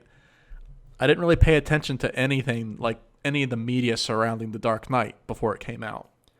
So I have a little bit of a funny story here regarding The Dark Knight. I saw it in theaters, and you talked about how you saw Hellboy 2 in theaters and you were just so pleasantly surprised. That was basically my experience with The Dark Knight. Because, I didn't expect it to be bad by any means. I was like, oh, it'll probably be, cool, just like the first movie. But I went in and saw it in theaters, like opening weekend, and was like, holy shit, this movie's fucking amazing. And it's funny because that day I was hanging out with a friend and we were planning on going to the theaters that evening. And we hadn't decided on what to watch yet. And and we're going to talk about this movie later, but same weekend, The X-Files, I want to believe, was in theaters. I didn't even know The Dark Knight was in theaters. I just knew The X-Files was in theaters. And I was like, I've never watched the show, but it always looked cool, so maybe, let's go see this movie, and maybe that'll entice me to watch the show finally. And my friend, thank God for this friend, he said, he was like, no, dude, fuck that. Batman's in theaters. Let's go see that. I was like, yeah, okay, let's go see Batman. And you know what? I'm glad that friend was there to talk me out of that, because it's such a good movie. Heath Ledger as the Joker is just instantly iconic. I mean, we haven't had a better Joker since him. It's just from beginning to end, just badass action, and it is just. I mean, you could just go on and on about how awesome this fucking movie is. And it's just such great dialogue from Heath Ledger's Joker. But I'm gonna pass it to you, Blake, because like I said, we can go on all night about this movie. yeah, I mean, like the same way you would like to do a Spider-Man episode, like we could easily do a Dark Knight trilogy episode, or just a Batman episode in general. But like, just like what I said with the 2008 election, where to start, where to leave it off. Yeah, It's like, well, back to what I was saying before, like you had like the IMAX prologue, and then the first real true trailer with I Am Legend, and like people are like, oh, Heath Ledger actually seems like he's going to do a pretty good job with this. Like he seems pretty legit. And then like a month later, that January, the news breaks, he died. yeah, And he overdosed on sleeping pills, was it? I believe so. And it was just a tragic passing. Hmm. And it was like, oh my God, like, and like people, mm, I think I really resent the cynical dismissal that this movie only became as anticipated and as much a success as it was because of the, I guess, buzz of Heath Ledger dying, I mean, it you didn't know, hurt it. 6 months before it. I mean, the movie, I guess, would immediately become, I guess, of a legendary status partly because of that. But that doesn't diminish how great of a movie it is. No, like it's even if he had even if he had lived, like it's still a great movie. Yeah. I mean, people would have begged for him to come back. Yeah. Um, and yeah, I mean, rest in peace to him. That's just such a sad thing. And but yeah, and then you had like the third trailer that premiered with Indiana Jones and the Kingdom of the Crystal Skull that like showcased more of Aaron Eckhart as Harvey Dent, who was very underrated in this movie. But Mm. but no, my point is not to have gotten too long-winded with it. There was there was some big ass hype for this movie even prior. Um, but then like it comes out and it's the number one opening weekend of all time. Mm-hmm. And then not too long later, like it makes $1 billion, which at the time that Unheard of. that was not common. Yeah. No, it made $1 billion. Like we can go on and on about just the financial success of this movie. Like it was number one for like a month straight. Like every weekend it was number one Mm-hmm. for like I think at least 4 weeks. And but no, like the movie itself, this is my favorite superhero movie. And I know that became the cliche answer. I know I'm so fucking sorry, God. Who is that? I told you to turn that shit off. Is there any way I could just like not have like sound? Yeah, you see, if you look in the top right corner of the window, there's an X there. If you click that, But then I think it'll close this window. very good. Well, no, I think Oh, you it'll. mean the audio? Yeah, Or yeah, the call? yeah. I think it'll end the call if I No, close. because your call opened up on a different window, right? Yeah. Okay, as long as you don't close that window, you're fine. Okay. Let's see. Hold on. Let's play around with this. Because I have my like Chrome closed, but I have the window for the call open still, so we're good. Huh? How about? Are you still there? Hello? Yeah, I'm just fucking with you. Oh, you motherfucker. Okay. Yeah. No. No. No. That worked. I'm sorry. I didn't mean to be such a boomer over that. But yeah. No. I apologize. Okay. We won't have that issue again now. Who fucking farted? Who's that? What was I saying? What was I saying? Oh no, no, no! This is my favorite superhero movie. Um, it's for sure my favorite superhero sequel. Mm-hmm. Um, it is one of my favorite sequels of all time, if not, in my opinion, the best sequel of all time. Yeah, I mean Um, the gap in improvement, the level of improvement between Batman Begins and The Dark Knight, I don't think like any movie has achieved like that much improvement with its sequel.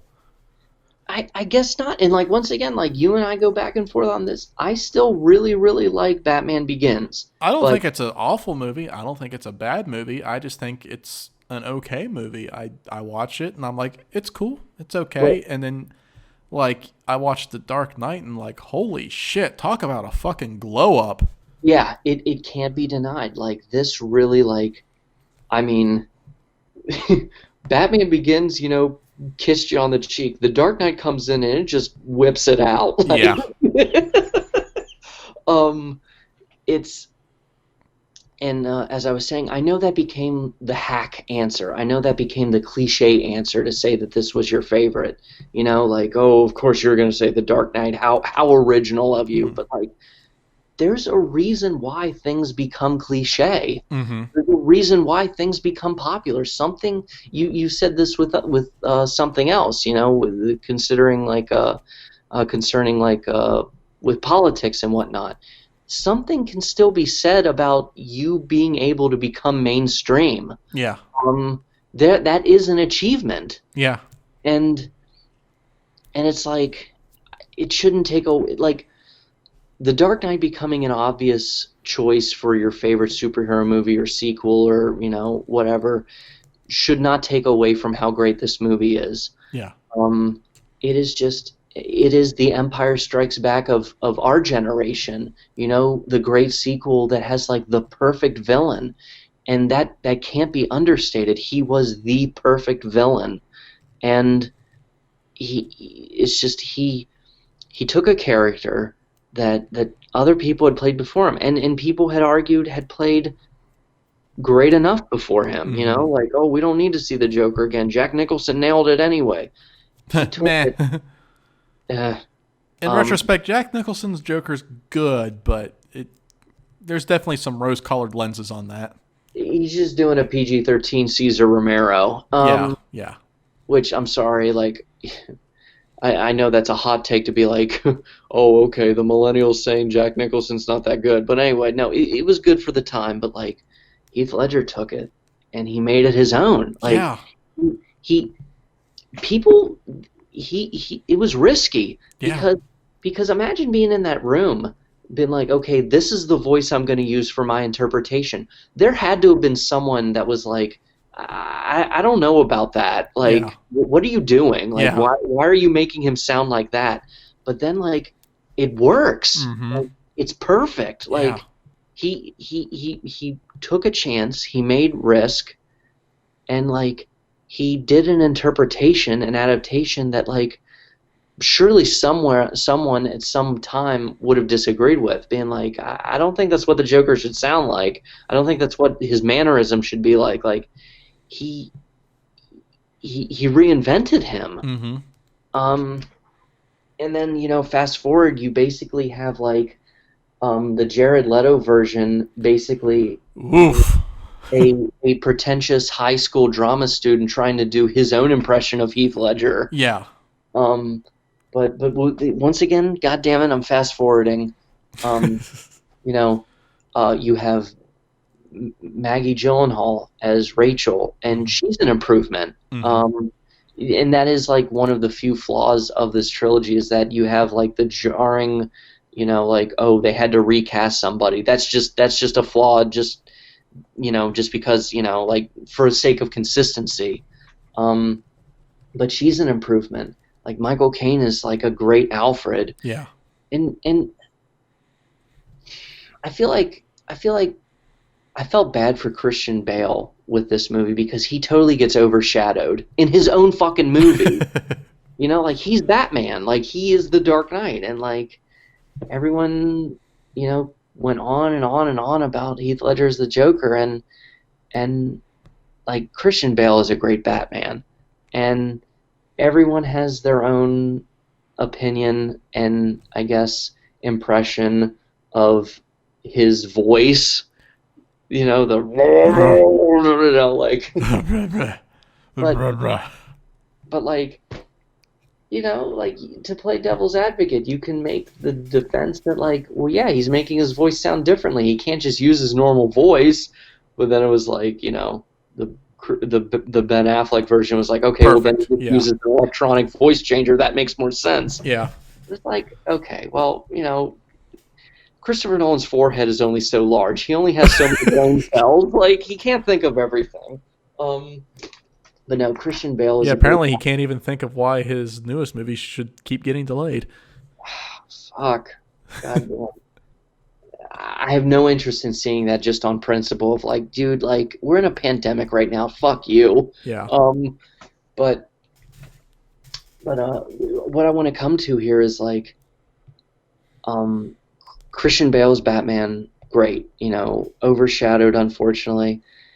The most underrated aspect of this movie is my personal favorite part of this movie, and that's Aaron Eckhart as Harvey Dent. He is my favorite character in this film. In a lot of ways, like, you can make the argument that he's like the central character to this film.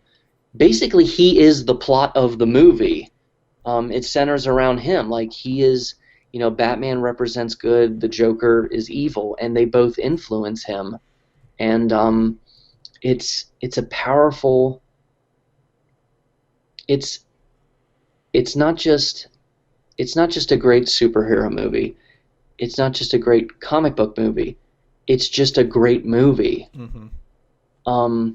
it is, and it was more than just, a guy running around in a cape. Like, it is a dramatic crime epic. It is a gangster epic, Mm-hmm. um, of good and evil, of law and order, and you know, um, heroes, and keeping maintaining belief in something. And it's just not just the Joker's dialogue, but this movie has so many great lines. Like Great philosophies. great philosophies. You either die a hero, or you live long enough to see yourself become a villain. Or sometimes the truth isn't good enough. Sometimes people deserve more. Sometimes people deserve to have their faith rewarded. It is just a powerful film. Um, but I mean, what else would you have to say about it that we haven't covered yet? Maybe. I mean, to give you an idea of how little attention I paid to this movie before it came out, I didn't even know Harvey Dent was in the movie. And when I went in and I saw it in the theaters, and Aaron Eckhart comes in and he's like, "Oh, I'm Harvey Dent." The entire time, from that moment to through the rest of the movie, and when it finally happened, I'm sitting there going, "When the fuck is he going to become Two-Face? When is he going to become Two-Face? Is he going to become Two-Face? When is it going to happen?" And when it happened, oh my god, it was fucking awesome. Yeah, yeah, and they could have easily, like, perhaps more so than many other parts in the movie or scenes in the movie, they could have easily fumbled that and made it cringy or corny or Like something. the animated series. Oh yeah, it's like they could have totally made it cheesy and been like shoehorned and forced and stuff, but like no, like when they create Two-Face in the plot, like they nailed it. Yeah. Um, I mean, you have a character who just everyone has I guess one of the main lessons in this movie is that everyone has a breaking point, and it's like, you know, he becomes the third act of the movie. Like Yeah. it's it's just so well done, and one of the most haunting moments in the movie is when Heath Ledger says to Christian Bale, "I think you and I are going to be doing this forever." Yeah. And I mean, it's just awesome though. Like the chase scene when the Bat Pod comes out of the Batmobile, like the whole theater like just started losing their shit. Yeah. And then when he makes the truck flip over, and then the Bat Pod goes up to the wall, rides up it, spins around, and then slams down. Like the whole theater started screaming. Like it was one of the best experiences of a film that I saw in theaters. Um, The Dark Knight also did with Two-Face what Spider-Man 3 tried to do with Venom. yes, yes, and it worked. Yeah. It worked. Um, it's like, but that was also because like for a lot of Spider-Man 3, Eddie Brock's character does not fucking matter. Yeah. And like this comes back to like in The Dark Knight, Harvey Dent is the plot of the movie. Yeah. Um, and it's just you in one way, like you can make the devil's advocate argument that like Two-Face, like actual Two-Face being Two-Face and doing Two-Face stuff is shortchanged, but it's like also like What else could he have done? what else could he have done? Like he, like what? Like he gets away and keeps coming back. Like in a Christopher Nolan universe, that doesn't work as well. And also, like Christopher Nolan's universe prides itself in being very realistic, Mm-hmm. and like he would have died from an infection like 2 days later. Yeah. Like, do you understand how fucking painful his face probably was Right. the whole time? And it's just like with him like falling down and getting dirt and inside his head, inside his skull. Yeah. He should Yeah, have been like, the extra crispy Colonel. yeah, yeah, yeah. Believe me, I know toasted. Um, but but yeah, it was just like you could hear everyone's jaw drop in the theater the moment Rachel dies. Like Yeah. when she's just like someone, boom, Yeah. like like. I mean, this was a movie that like it became the cliche answer for your favorite superhero movie. But when you're watching it, there is nothing cliche going on in this movie. Yeah. Um, I Like mean, you become as frustrated as Batman over the fact that the Joker is always one fucking step ahead. yeah.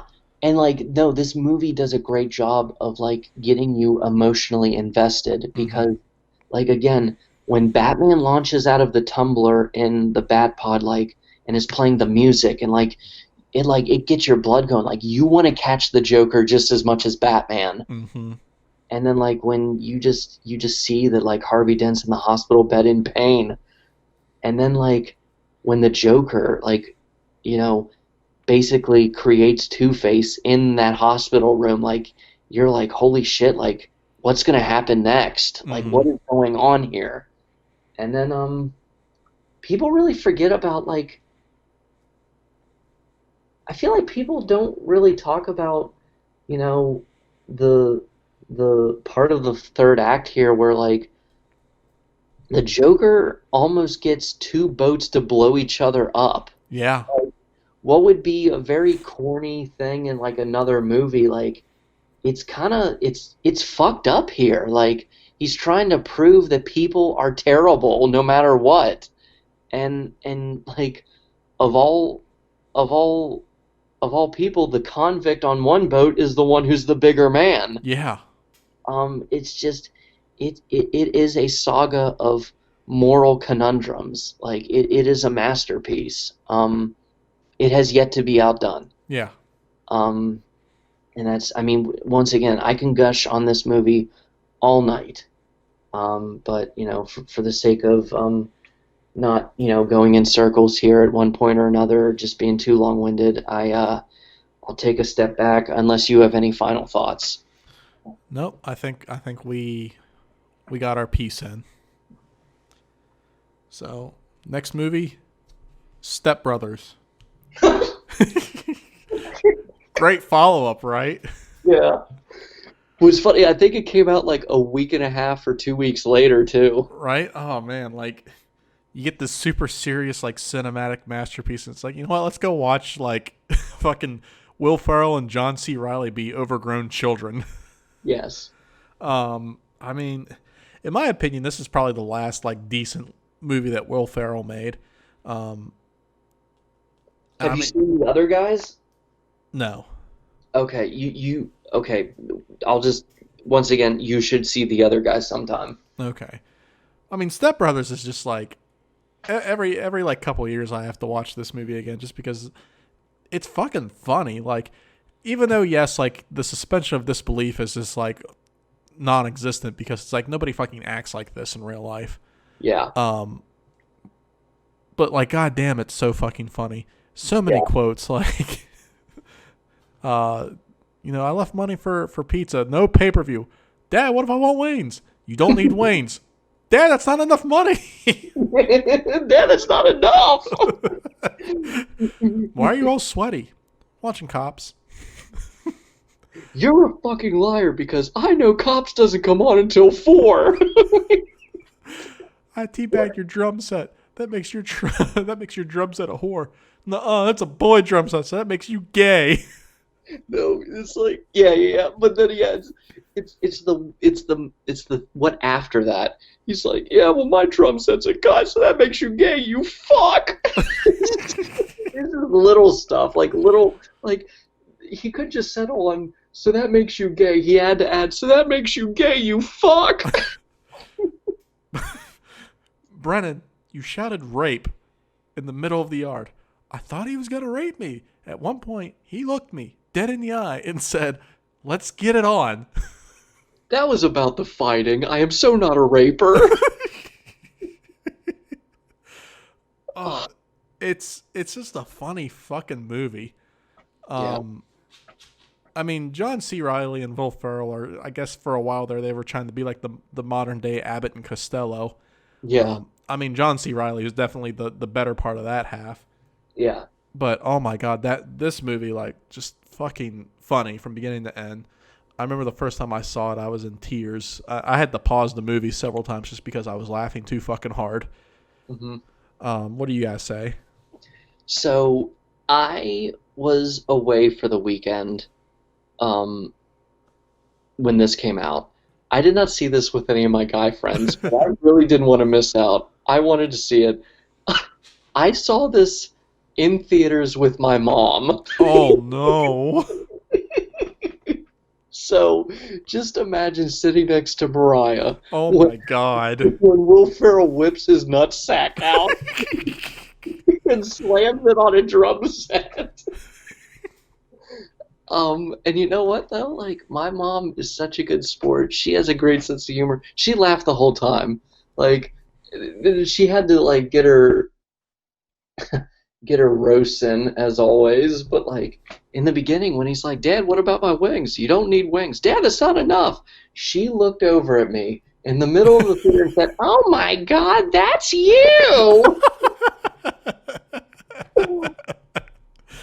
um, but oh man, dude, just what a what a movie that prides itself in being fucking dumb. Yeah. But you know what? Like you have to accept it. You have to. I mean, what is this? It's It's very much a movie you have to get on its level instead of expecting it to get on yours. yes, exactly. Like what even is the Rotten Tomatoes score for this movie? Oh, who fucking cares?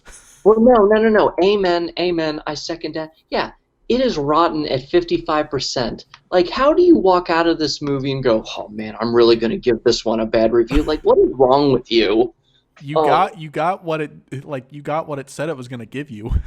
yes, yes. You should judge a movie based on if it lives up to its promise and potential.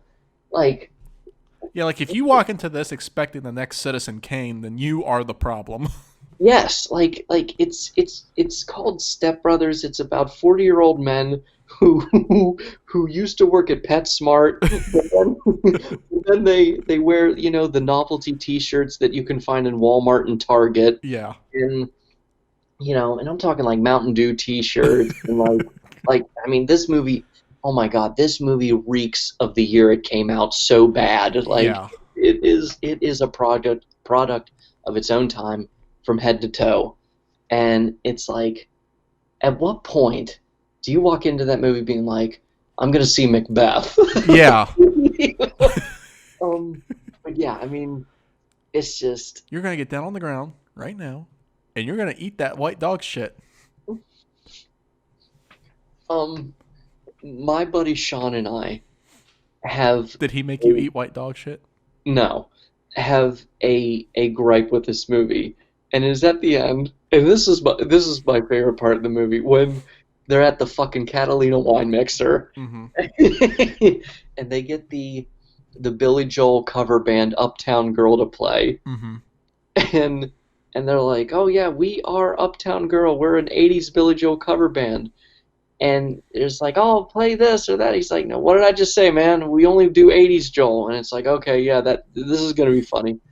One of the songs that he yells out is "Play We Didn't Start the Fire," and he corrects him when "We Didn't Start the Fire" was '80s Joel, and that bugs the living shit out of my friend Sean and I. Like that, like just completely irks us to no end. Be like, yeah, they got that wrong. That's why the song "We Didn't Start the Fire" ends in the '80s.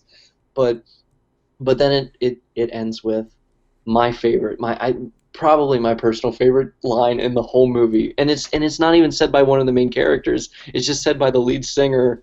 That's just a cameo in this. I think it was a guy from Saturday Night Live, but one of the lesser popular guys, or just, you know, the guys that didn't become one of the guys that didn't become like as much an A-lister as Will Ferrell or whatever. Um, he's like, "Play something from The Stranger." He's like, "No, sir, we only do '80s Joel." "Billy Joel 80s doo-wop sucks." "Hey, listen, motherfucker. I said we only do '80s Joel. Now take your skank hooker wife and get the fuck out."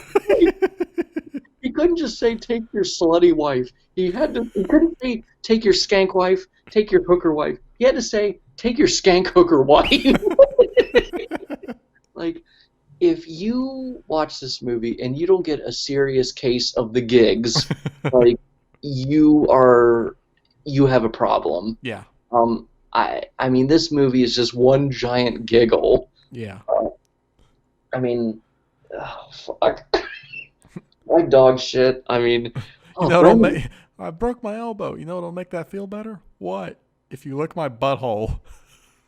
Brendan, your voice is like a combination of Jesus and Fergie. It's you. What I admire most about this movie is, you know, that when everybody was sitting down writing this movie out, they were laughing the whole time. Yeah. Like, it's one thing to have fun making a movie. This movie was probably even just as much fun to write. Yeah. Um, it's just they were like in the room being like, "Oh yeah," and then have him complain that his Chewbacca mask isn't movie quality. Oh man, these night vision goggles are awesome. I wish we had these when we were 12. Even better. Now we got them when we're 40. You want to see something really cool? Look at this samurai sword. See whose signature that is? Randy Jackson. Why do you have a samurai sword with Randy Jackson's signature? Well, I mean, I saw him in an airport, and you're not going to not get Randy Jackson's signature, and this was all I had. It's like, Why did like completely ignoring the fact that he had a samurai sword in an airport? in fucking 2008. Yeah. It's just one of the most quotable comedies ever. I mean, at least in Yeah. our lifetime. It's like, has there, other than this and the first Hangover and Superbad, like, I mean, and it was like back to back. Like 2007 was Superbad, 2008 was Step Brothers, 2009 was The Hangover. Like, the Mm-hmm. 2010s was sorely lacking a continuation and a consistency of highly quotable comedies. Yeah. Like, they were fun, they were funny. Like, I love 21 Jump Street and This Is the End. But it just felt like we didn't keep the momentum going with Yeah. comedies. And that's another thing that can be said for 2008. Like, yeah, you had Iron Man 1, yeah, you had The Dark Knight, and yes, you had, The Golden Army. There was a lot of great comedies this summer. Um, but yeah, no, I mean, Step Brothers. I mean, we could quote the whole fucking movie for the rest of the night, so Yeah. I'll leave it at that. All right. Next movie, The X Files. I Want to Believe. Now, I mentioned a couple episodes ago, I had finally, like, I've been meaning to watch the X Files show for a long ass time, and I finally did. Sat down and watched the whole series and finished it a couple months ago. And then I watched the X Files I Want to Believe. Now, if I had been a fan of this show at the time when this movie came out, if I had been one of the people who followed the show from the beginning up until this point, I would have been pissed after seeing this movie. It is not good. It like even in its own right, it's a fucking turd. Um, and it is a very shitty because I mean this movie came out 6 years after the show initially ended, and then like a couple years ago they had a couple revival seasons on Fox. I mean 6 years after the show ended, and I mean the final season of the show is pretty is very hit and miss to begin with. Um, So I imagine a lot of fans of the show saw this movie was like, oh shit, maybe this could be a chance to, kind of relive the golden age of that show a little bit. And it's bad. It barely feels like an X Files movie. It's like the X Files in the most minimal sense, and it's not good. That's really the best way I can sum it up. It's such a chore. It's so boring. It feels more like a common generic thriller movie than it does an X-Files movie. I mean, and out of the entire franchise, this is the worst bit out of like the whole franchise is this movie. Like I said, I'm so fucking thankful for that friend alerting me that The Dark Knight was in theaters that weekend, and we went and saw that instead of this movie.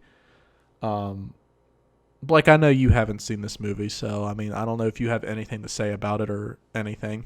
Well, it's just one of the few things I've heard about is that it's not even that supernatural.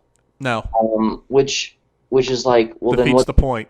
what's the point? That's like, oh hey, I want to have a Spider-Man movie where he never swings around. Yeah. Like, it's just, yeah. I mean, I have nothing to add, but yeah, like, I take your word for it. It sounds like everything you're saying is pretty pretty accurate to what I would, hear other people say. Yeah, no, it sounds like a waste of time. So Absolutely. Like, don't even bother watching. So I don't know if you ever like have any intention of watching the show, but if you ever get around to it, you can totally skip this movie. okay. Like it doesn't even have any like, because I mentioned they did two revival seasons a couple years ago on Fox, and this movie has no like influence on them at all. Like at least the first movie, Fight the Future, actually plays into the overarching mythology of the show. This movie does not contribute anything at all, so it's not just bad; it's also skippable, which just makes it even worse. I would want to give it a try eventually if I have the time, Mm-hmm. just so I can get to what you praise as being the best episode. Because I'm all about seeing like when someone tells me like, oh, this one episode, like it's such a great episode, it's Mm-hmm. awesome. Like if you can watch that episode and not be into the series as a whole, then like there's no hope for you. Yeah. But I mean, like I still need to finish Twin Peaks. So I still need to get around to some other stuff. Yeah, I So tried watching the first episode of Twin Peaks 3 different times and fell asleep each time. it's probably, I mean, by now I guess it's definitely an acquired taste. So I might get around to it eventually. What streaming service is the X Files on? Hulu. Hulu. Okay. Yeah. Yeah, I might. I don't know. I'm curious. I'm curious. I mean, how lost would I be if I saw this episode that you say is as great as it is? Not too lost since it, the episode I told you about is all about the smoking man who's basically he's basically the main villain of the series for at least 90% of the series run. Um, so it's all about him. So as long as you just keep in mind like this is the main villain and this is like his backstory and how he is as a person, then I think you'll be fine. Yeah, I might give that a watch sometime. I'm like so curious since you've given it some high marks, but yeah. So that's all I got to say. All right. Next movie, Pineapple Express. You like Coldplay? I remember when this movie came out, my junior year of high school. I remember so many people in my class hyping this movie up, saying it was the funniest fucking movie ever. I didn't watch it when it first came out. I did not watch this movie until a few years later with you and you, I believe Trevor and Zach. Was the first time I watched it, and I straight faced through almost the whole movie. I don't think it's that funny. I don't think it's that good. I think it just is. I have no intention of ever watching this movie ever again. What are your thoughts? So, I'm gonna take the high road here. Don't put down, the opinion that's disagreeing with you. Just put up your own opinion, and that is, I love this movie. I mean, it is a fun time from start to finish. It's so quotable. I mean, in my opinion, it is just as quotable as the comedies that I had mentioned a few minutes ago. Like, see, the thing Um, is, I don't remember a fucking thing from this movie. I'm still taking the high road, and I'm basically ignoring you at this point. Um, Oh, like you've never done that before. um, so no, I love this movie. It is, I mean, the chemistry of Seth Rogen and James Franco, is just magical. It cannot be denied.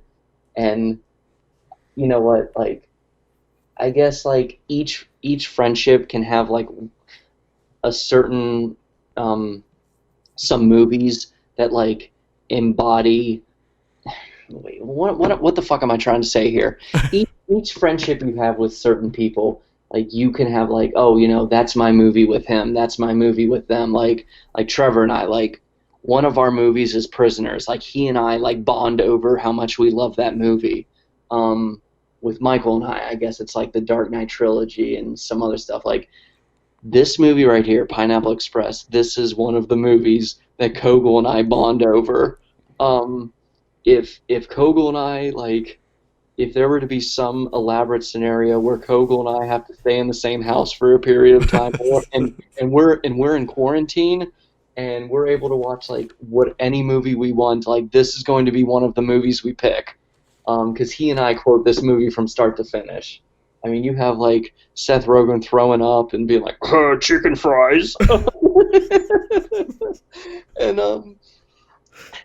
it's like this was like, and I didn't recognize him. I didn't know it was him. Like this was one of the first times I saw Danny McBride after Hot Rod, and I don't know why I didn't realize it was him, but whatever. You have Danny McBride, who's like everything he does is quotable, being like, "Hey, see that kimono, dog? What do you got on? It's a suit. Yeah, you see this? My armpits?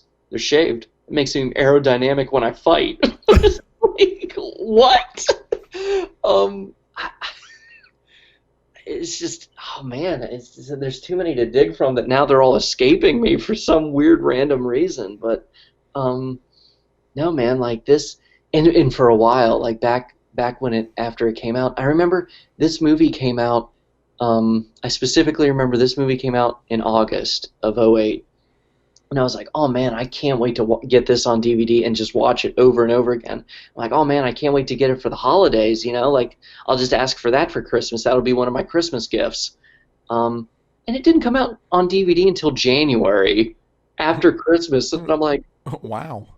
What a dumb fucking marketing move. It was just like, yeah, have one of the comedies of the summer come out after Christmas. Like, okay. Yeah. And I know that doesn't mean anything to many people right now, but like this was back when physical media was still popular. But no, like for the rest of that school year, this movie was an antidepressant for me, because like there were a couple girls that school year that I had a crush on, and it didn't work out. It didn't really amount to much, and I would just get bummed out. I was down in the dumps.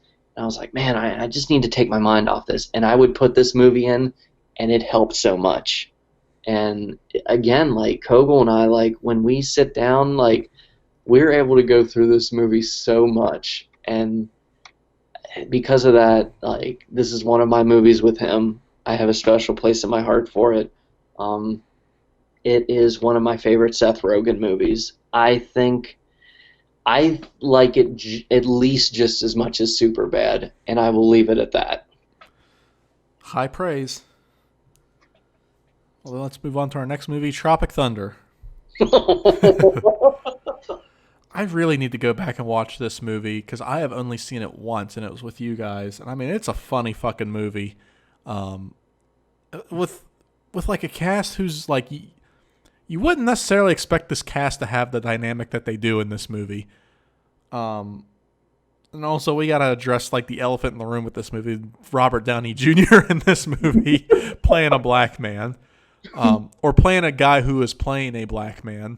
Yeah. Oh, it's just so fucking funny. What do you mean, you people? What do you mean, you people?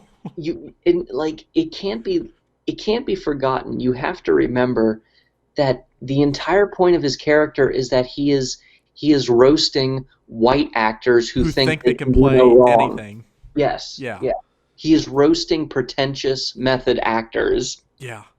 I mean, it's just a funny movie that really just makes fun of Hollywood and the entertainment industry as a whole. And I feel like a lot of that critiquing goes over a lot of people's heads. It's a clever movie too. It's not just like one of those comedies where it's like, oh, here's a ironic pun or play on words, or here's like a goofy joke or gag. Like this movie is actually smart for what it's doing and parodying. Yeah. But yeah, no, go ahead. Back to you. No, go ahead. Yeah, man. Like it's just. I just remember when the trailer for this movie came out. And I was watching it, and it was like, you see Robert Downey Jr., and he's like an Australian actor, and it's like he went through controversial surgery to play the platoon's African-American sergeant, and the next scene is him yelling, doing that voice, being like, I know who I am, and my mouth dropped. Yeah. Like, there's no way that this is a real movie.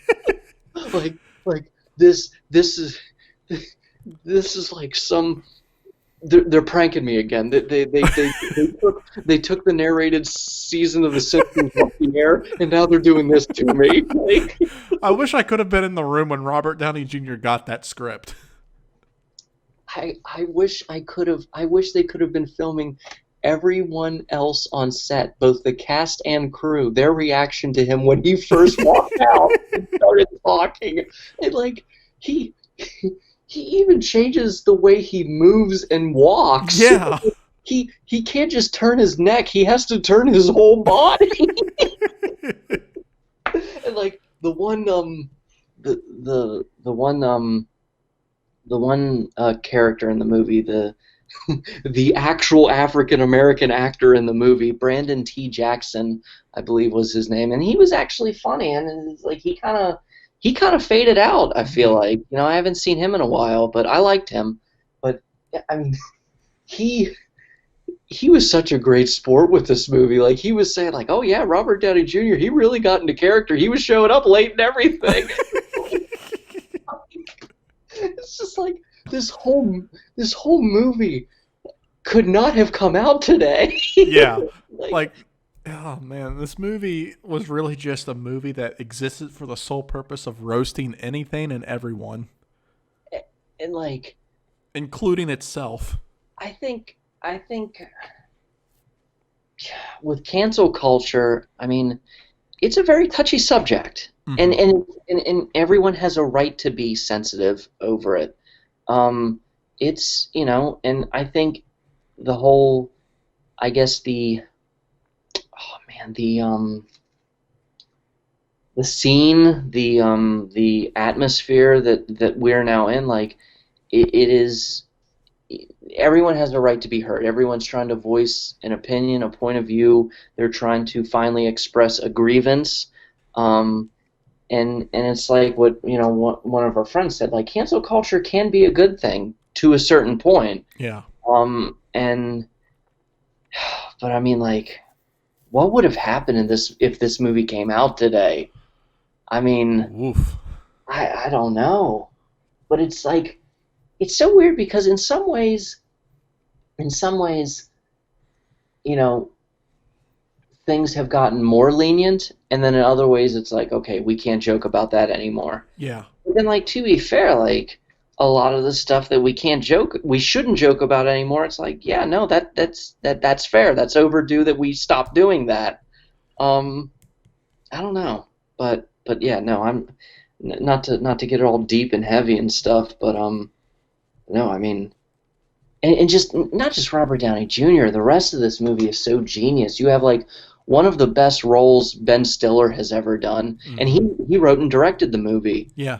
And then you have like Jack Black in it as basically an Eddie Murphy and Chris Farley parody. Yeah. Matthew McConaughey is in it. Bill Hader's in it. And then, like, if only you could have been in the theater at the time, Donnie. Like, we're watching it, and we're looking at the producer of the movie, and we're like, is that Tom Cruise? Yeah. It's just like, and I love the story of like when like Tom Cruise, because Tom Cruise is you know, he's kind of sort of friends with Ben Stiller, and he's like, I need you to play this character, please. And Tom Cruise is like, okay, but on one condition. You have to give me big hairy arms. Like, I don't care if you have to put prosthetics on my forearms. You have to make my arms big and hairy. And he's like, well, why? I'm already giving you the gut, like, and making you bald. Like, why do I have to make your arms big? And he's like, you just have to do it. And then when they did it, Ben Stiller was like, oh my God, it's fucking perfect. And that fucking dance routine he does during the credits. And you know what? Like, this helped make people like Tom Cruise again, because it's like people will like you if you prove that you have a sense of humor, because up to that point it was like Tom Cruise was seen as fucking crazy for a while. Well, he was also seen as like having just a giant stick up his ass. Yeah. And he was seen as being pretentious and overly serious and taking himself too seriously. And it's like, yeah, dude, you need to lighten up. You need to chill out. Like, just walk outside your comfort zone and play a goofy character that you wouldn't have played a few years ago. Yeah. And like, props to him. Congratulations to him. Like, he's funny in this movie. Yeah. Honestly, he's probably the second best part after Robert Downey Jr. Um, but yeah, it's just like, and you have the thing of like you never go full. You know the word I'm gonna say, Yeah. but yeah, it's like that was actually a very insightful like point in it. Yeah. Like, Sean Penn and I Am Sam. He went full. He went, yeah. Went home empty-handed, and it just, man. I mean, and Ben Stiller went to um what's his name, Oliver Stone, before he made this movie. And Oliver Stone is the director of Platoon and Born on the Fourth of July.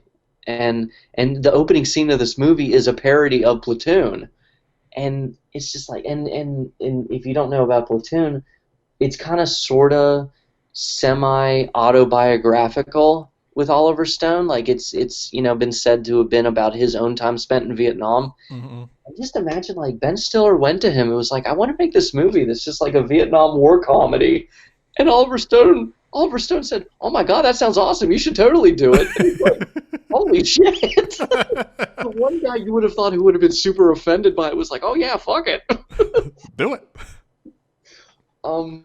No, this movie is like, I remember the first time I showed Kogel this movie, because he didn't get to see it in theaters. Like, this was years later, and we had the director's cut on Blu-ray, and we showed it to him. Oh my God! Like, I think you were there. No, it was the same night you were there. You were laughing too. Kogel was screaming and crying the whole night. Yeah, he was. Fucker's face was red the entire evening. I mean, when Robert Downey Jr. in the opening scene is running, and he does a thing where he puts his arm behind him and shoots a gun behind his back, like what is going on? And then the scene when he has to turn his whole body and not just his neck when he says "fuck you." Yeah, while still moving forward. You were like, why did he have to move like an action figure? Like that. That's what killed me. Is he did it? His turn. Fuck you! It like still maintains forward momentum seamlessly through the whole movement. And the fake trailers in the very beginning. Oh my God! What a genius way to like character build in like the span of a couple minutes. Yes, it was. Yeah. Yes, exactly what you just said. Because you have the commercial for Booty Sweat and Bust a Nut. Yeah. And it's like, was that a real commercial? And it's like, wait, that looks like one of the guys who's in the commercial for this movie. Yeah. And then it does like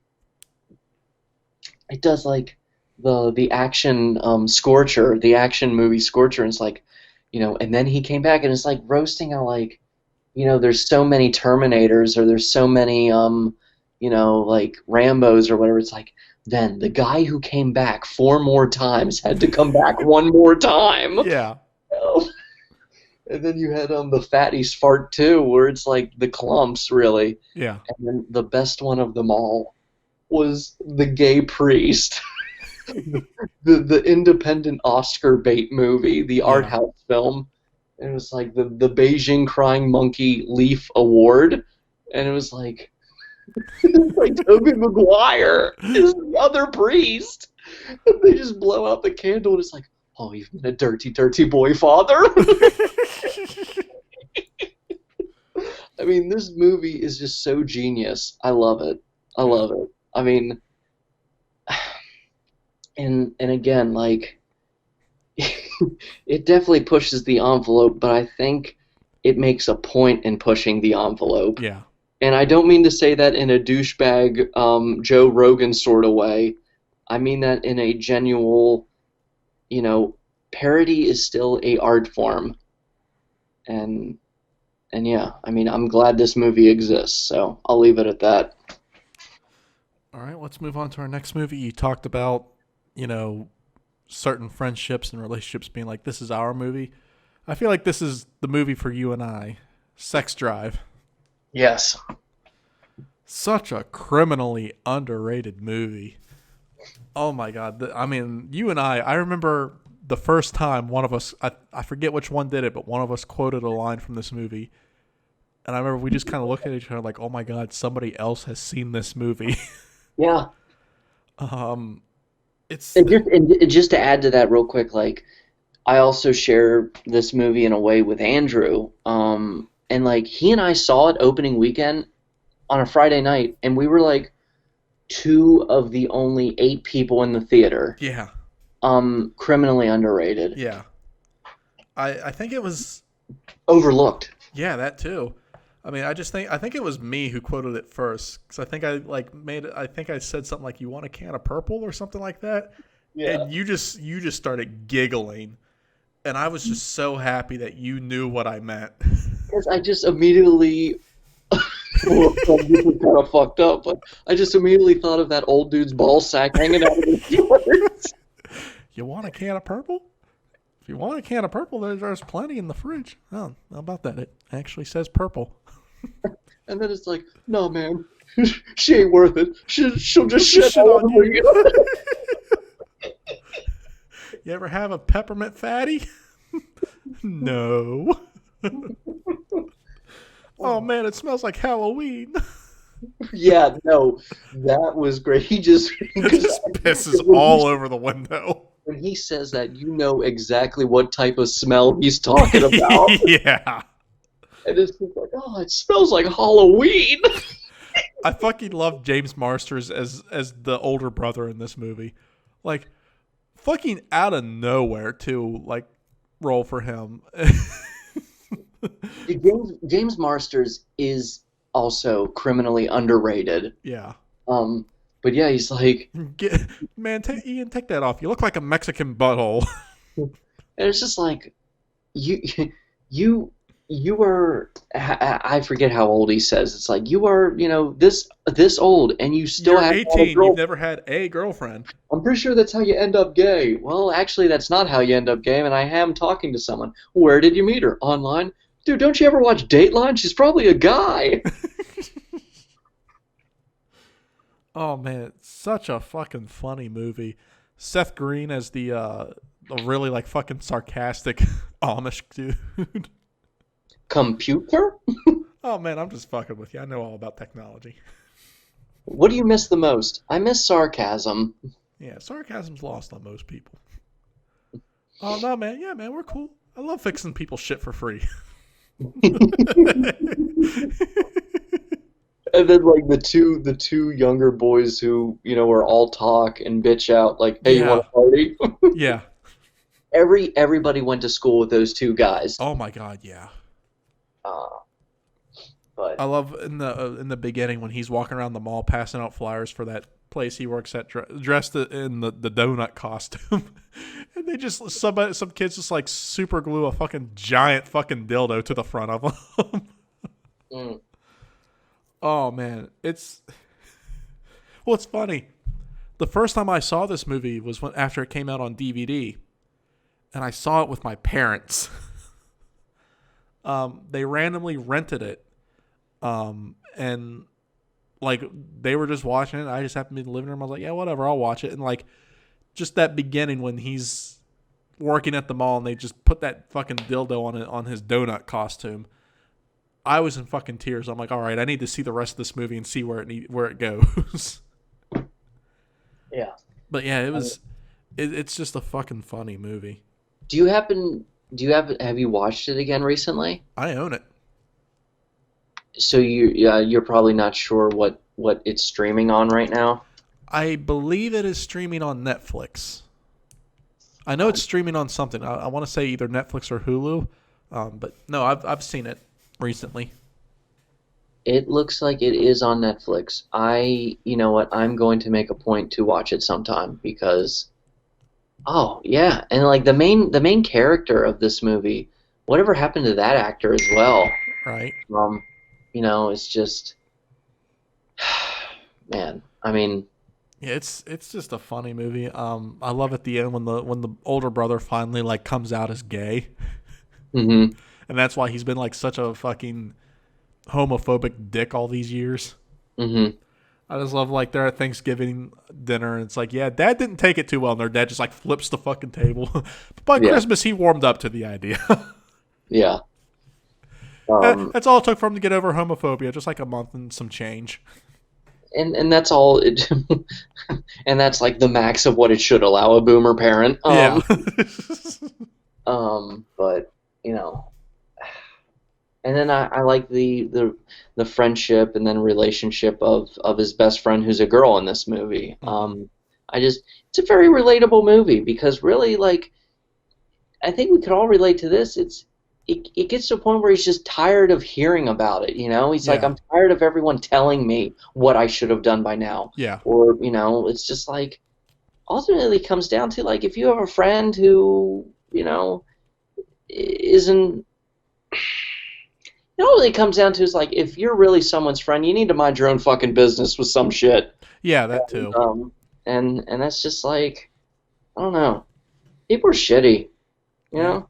I'm getting a little heavy again, but it's one of the morals of the movie. It's like you don't judge the worth of somebody by what they've done with other people at X amount of years in life. Yeah. Well, but no, it's an underrated movie. I am going to rewatch it sometime soon. All right. Last movie for the evening. Zach and Miri make a porno. This is one of Kevin Smith's best movies, in my opinion. This is another movie kind of like The Girl Next Door that, like, when you get past the porn stuff, it's actually a really touching and heartwarming movie. Yeah. Excuse me. I mean, it's a funny movie. It's a good movie. Like I said, heartwarming movie once you get past it. Just watching, like, Seth Rogen and Elizabeth Banks, their dynamic going on in this movie.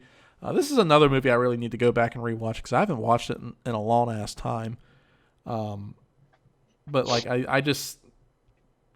I love the premise of it. I love how it all just kind of like snowballs. The situation just kind of snowballs more as it goes along. Fucking Justin Long in that movie is fucking hilarious.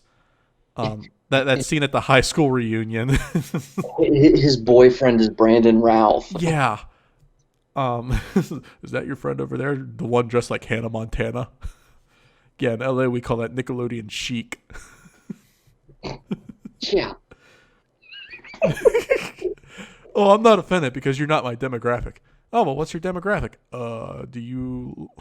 well, I forget what the fuck he says, but it's like, do you like sucking dick? No? Well, then you're not my demographic.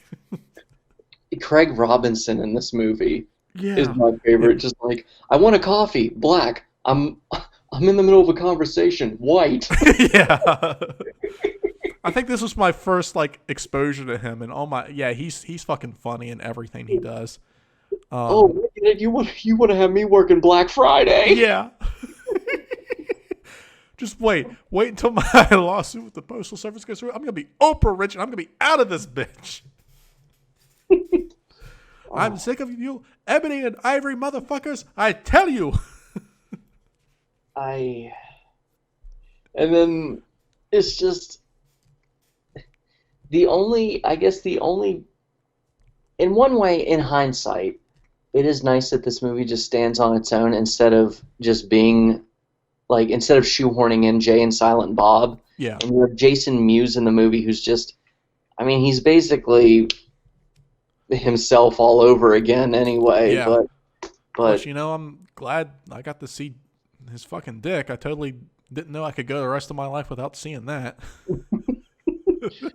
But and then you have the guy who plays Randall in Clerks, and he's just randomly there. And once again, like, with all due respect to these people, it's like, oh, we're not playing the same characters, but they just act the same. And Randall gets shit on, real bad. Yeah. Yikes! But no, Which fun fact? The lady who shits on him is an actual porn star. Oh, okay. Huh. She's got a good filmography, I will say. The more you know. Yep. But yeah, no, it's quotable too. Just, oh, what kind of movies are you in? You better shut your whore mouth before. I can't even finish it. Yeah. it. Or Or when they're, again, same scene when Justin Long just asks Seth Rogen, "Oh, do you have your picture on the wall anywhere around here?" "Oh, yeah, that's me over there." He's just like fucking high as shit in the background. Oh, God. Oh, "Hey, your granny panties." Oh, just. "They shut the water off. I got shampoo in my hair. We use water from the toilet." "Oh, there's poo in there." "Not from the bowl, from the from the tank, you idiot." Oh, funny movie. That's another movie that's kind of underrated because I remember that movie just kind of came and went and nobody really talked about it ever again. I actually just saw that again like a year and a half ago. It Mm-hmm. was on Netflix, and I was glad. Well, honestly, I'll tell you what. I watched it. I was like, this was when I was looking for another job, and other than doing applications and resumes on Indeed, Gabby was at work all day, and I was like, I need something to watch, just to take a break. Mm-hmm. And I watched it again, and I was like, I felt like I never gave that movie the credit that I should have given it when it came out. But also, I didn't see it when it came out. I don't know why we didn't go see it. I mean, this year we went to see like all the other comedies, which I want to get back to that in a second here. But so I don't know why we didn't bother to go to Zack and Mary. Maybe it just didn't come around here. I think it wasn't that wide of a release. I think Um, you're right. and But anyway, I was like, I got it like I saw it on DVD a few years later. I was like, never gave that movie the credit it deserved. And honestly, later that week, I needed something else to watch, and I literally just watched it again. Like I just watched it 2 times in the same week. It's very rewatchable, Mm-hmm. and that can be said about all the comedies that we've listed so far. It's like, well, I know you won't agree with Pineapple Express, but like Step Brothers Mm-hmm. is, I mean, almost everybody agrees Step Brothers is one of the most rewatchable movies ever. Yeah. I mean, Michael's cousin Andrew, not the Andrew we were friends with, but he watched Step Brothers literally every day after school, which in and of itself shows a problem Yeah. with his character. But yeah, literally every day he came home from school senior year, he watched that movie. Jesus Um, Christ. yeah, which there is no movie I love that much. Uh, No. but yeah, so. But no, speaking, Zack and Mary, funny movie. I think it's still on Netflix, but check it out. But um, we weren't going to talk about Forgetting Sarah Marshall? I don't really remember it too well. I know I've seen it, but I don't remember much about it. But if you got stuff you want to say, go for it. I will just briefly say it is a great breakup film. It is a film that, later on in the movie, it does a good job at showing both sides of a story, and just saying, like, basically the moral of the story is you can't hold on to your rose-colored glasses forever with everything. And yeah, it's a funny movie. Jason Segel is a Mm-hmm. super relatable guy in it. You want to talk about I guess to echo you, I could have gone I could have gone the rest of my life without seeing his bare ass and dick. I mean, you see it in the first scene in the movie. And he's like all shocked. He drops the towel. He's like, "You're breaking up with me?" He turns around and he bends over and he's weeping. And Kristen Bell speaks for all of us when she says, "Do you want to put some clothes on?" And then later in the movie, he's doing his musical, his stage production of the story of Dracula Mm-hmm. as a musical, but with puppets. And he's in his dressing room, and Mila Kunis walks in on him in the end, and they just had to show his dick one more time. He hangs up his flip phone and covers his mouth, but then covers his with his other hand. It's like Jason Segel. It's like my mom walked in on both scenes, and my mom just says, "Why is Jason Segel so insistent upon us seeing his balls?" And I go, Mom, I guess he's just really proud. I Oh, don't know, but no, it's a funny movie. And then it introduced to us Russell Brand playing himself. yeah. And then he just only ever played himself. And for some reason, they felt like that was worthy of a spinoff.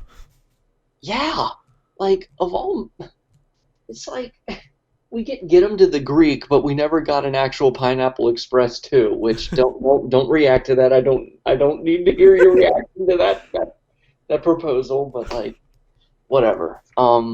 Yeah, and it's just like, oh yeah, remember that one random scene between him and Jonah Hill as a bit part character? Let's Yeah, just make a whole movie of that. It's like, why? yeah.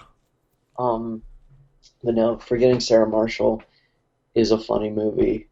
Um, Paul Rudd, as his surf instructor is great, being like, "Oh, what time is it? Do you have a watch?" "No, man, I live in the moment, I don't want to be chained down by time.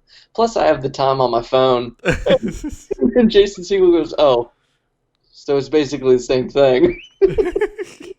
But yeah, no, I had to bring up Forgetting Sarah Marshall. There are other movies that came out in 2008, but we can't name them all. But I had to bring up Forgetting Sarah Marshall to, complete the point of such a great summer for comedies. Yeah. A great year for comedies, because I don't think Sex Drive was the summertime. Sex Drive was either in March or it was in October. It was like one of those 2 months.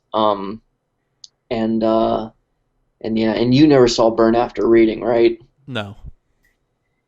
That is a interesting movie. I will leave it at that. But you have Brad Pitt playing a character unlike he had ever played up to that point, and yeah. So, but anyway, that's all the movies for tonight, right? Yep. All right, let's move on then. All right, let's move on to TV. I only got 3 shows here that stood out to me from 2008. Breaking Bad started in 2008. I've never watched it, but I've heard great things about it. Maybe that'll be the next series I try to binge watch all the way through. Now that I'm done with the X-Files, um, but I've never watched it. I am a huge Bryan Cranston fan, though. He's awesome. Hmm. Spectacular Spider-Man came out in 2008. This is the best Spider-Man cartoon, in my opinion. I mean, a lot of people's go-to is the 90s animated series, which that is fueled by pure nostalgia. This is the best Spider-Man cartoon. It's one of the best superhero cartoons, too. And it is such a shame that, like, a third season of this show didn't happen simply because Disney bought Marvel at the time. It's such a good fucking show. And then Star Wars The Clone Wars started. This was the best thing that ever came out of the prequel trilogy, hands down. Just such a cool fucking show. And like you wouldn't expect it to be as good as it was just because that theatrical release movie that they released is basically a glorified pilot episode for this show was not that good. And it was not well received at all.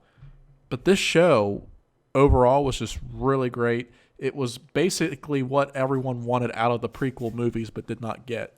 And I think it's cool that Disney brought it back for one final season for like a proper send-off. So I'm going to go ahead and bounce it over to you, Blake. Star Wars: The Clone Wars. Haven't watched any of it. I believe it was on Netflix, but now I guess it would be on Disney Plus. It's on, yeah, it would be on Disney Plus. I don't know if the movie would be, but because the movie was Warner Brothers, which I guess that's just because before then the original Star Wars: The Clone Wars show shorts were on Cartoon Network. But Right. anyway, yeah, I mean, didn't see it. I think watched it all this year and he loved it. My nephew, I'm sorry. Oh shit. I I've like deliberately avoided saying the names of certain people in this, but sorry. Oops. Maybe you can bleep that out when you put this on YouTube and Apple. Anyway. Um, anyway. Yeah. My nephew liked it, and shit, that threw me off.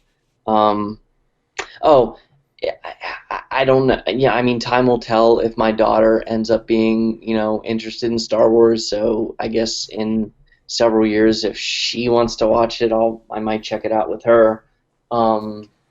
Breaking Bad. I actually started watching Breaking Bad like last year on Netflix. I got like 5 or 6 episodes into it, Mm-hmm. and I just dropped it. And it wasn't like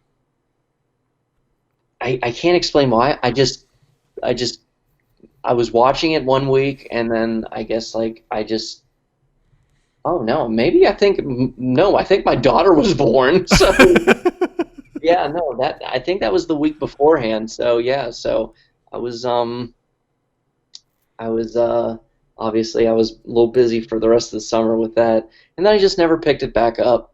But it was good from like at the beginning, from what I remember. I just remember for the longest time, like nobody could accept that that show ended. Yeah. Like even like the show wrapped up in 2013, and even in 2014, 2015, 2016, like even then people had to like keep making references and jokes and callbacks to the show and been like, it's over, like Which let it really blew me go. away because I remember when the show was on TV, like I don't recall it being like this huge critically acclaimed like show like that was breaking everybody's like top 3 shows of all time. I just remember it being on, people being like, "Yeah, it's a good show," and then that was it. Like when all that was going on after it ended, I was like, "Where did all of this love and hype come from?" I guess it's like you don't know what you got till it's gone. I don't know, but Yeah. yeah, maybe I'll pick it back up eventually. But no, I don't mean to blow you off there. No, that is a good point. It's like like people had liked it, people had complimented it, Yeah. but I just felt like I woke up one morning and then everyone like really really loved it, like they were all ready to get a neck tattoo of it. Yeah. Um, but yeah, and then Spectacular Spider-Man. Haven't seen any of it. Um, you It's know, so shitty that that cartoon's not on Disney Plus either. it's not. No. They have the 90s cartoon, they have Spider-Man and His Amazing Friends, they got some of the 60s cartoon, and then they got like the 70s cartoon, but they do not have Spectacular Spider-Man. What's the problem? I don't know, maybe something to do with the fact that that cartoon was made by Sony, but I don't know, like they do not have that cartoon on there, Hmm. which is a shame cuz it's so good. Um, because I mean, yeah, like the '90s cartoon that was on Fox Kids, so obviously they own that because they got Fox. Yeah. But yeah, no, I haven't seen it. Maybe maybe sometime eventually. Once again, like I just it with stuff like that, it really depends on what my daughter is gonna want to watch here in a few years. Which I mean, if we have Disney Plus. I'm sure I'll at least put on the first episode of a bunch of different stuff. Been like, okay, do you want to watch the rest of this? Like, Mhm. so we'll see. Time will tell. But those were the only 3 shows you had, right? Yep. Yeah. Sorry, my apologies. Not a whole lot to add to that segment. I mean, yeah, I mean, at this point I don't think either of us were really watching much TV. No, no. I mean, I was very like, especially by the end of high school and all Yeah. that. I was very much like, if it wasn't playing in a movie theater, I just wasn't interested. Right. Um, I was just very theatrical, Yeah. invested. And then, ironically, I'm probably going to be watching more TV shows now.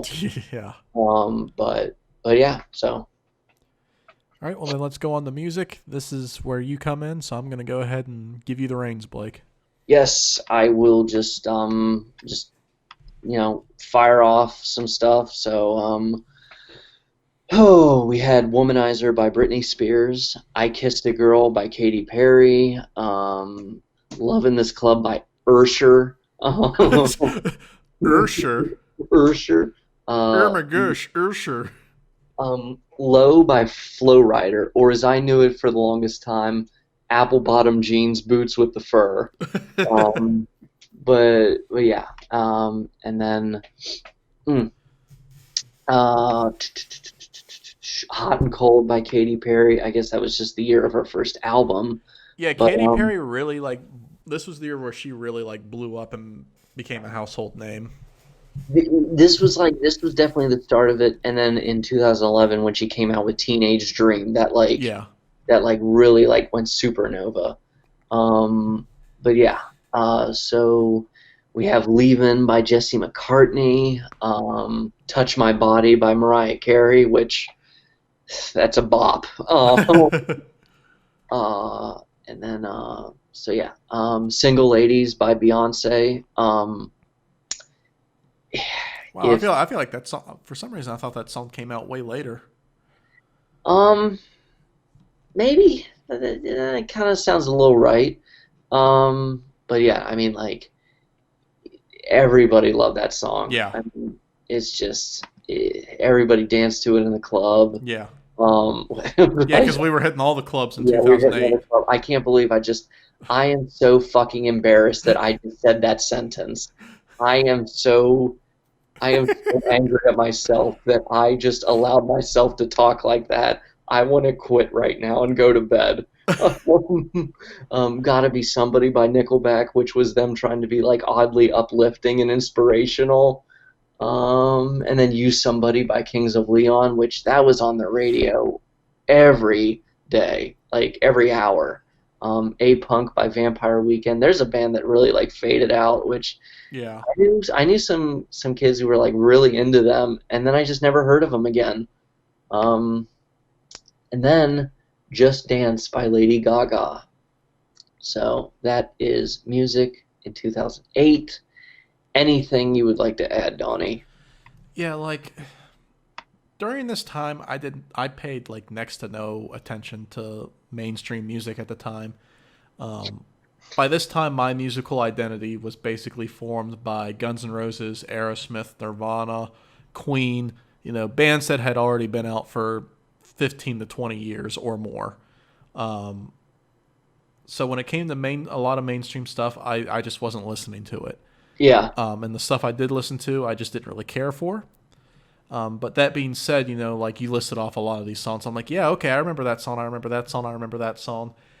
And even though I didn't so much pay much attention to specific songs and albums, I did, pay attention to like the music scene in general. And it's weird how like the decade of the 2000s didn't really have like a consistent scene that lasted for like the entire decade. Like for the 70s you had bands like Aerosmith and Kiss, like a lot of glam metal. Then 80s you had a lot of like heavy metal, hair metal, hard rock. 90s was grunge, and then like late 90s you had boy bands. you also had like R&B and hip hop. Yeah, and then like in the beginning of the 2000s you still had the like a little bit of like boy bands and stuff like that hanging on for a little bit longer. And then it's like for most of the 2000s, it felt like the music industry and the music scene was just throwing stuff at the wall and seeing what would stick. I mean, I guess like the most consistent one was rap, just rap in general. Yeah, at least in the like the early or mid 2000s, like rap definitely got like got a lot bigger than, especially with like people like Eminem starting to kick the hell off.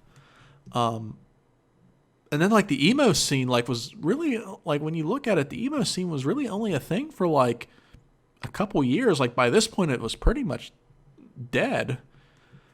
It Um, was it, or at the very least it was, starting to peter out.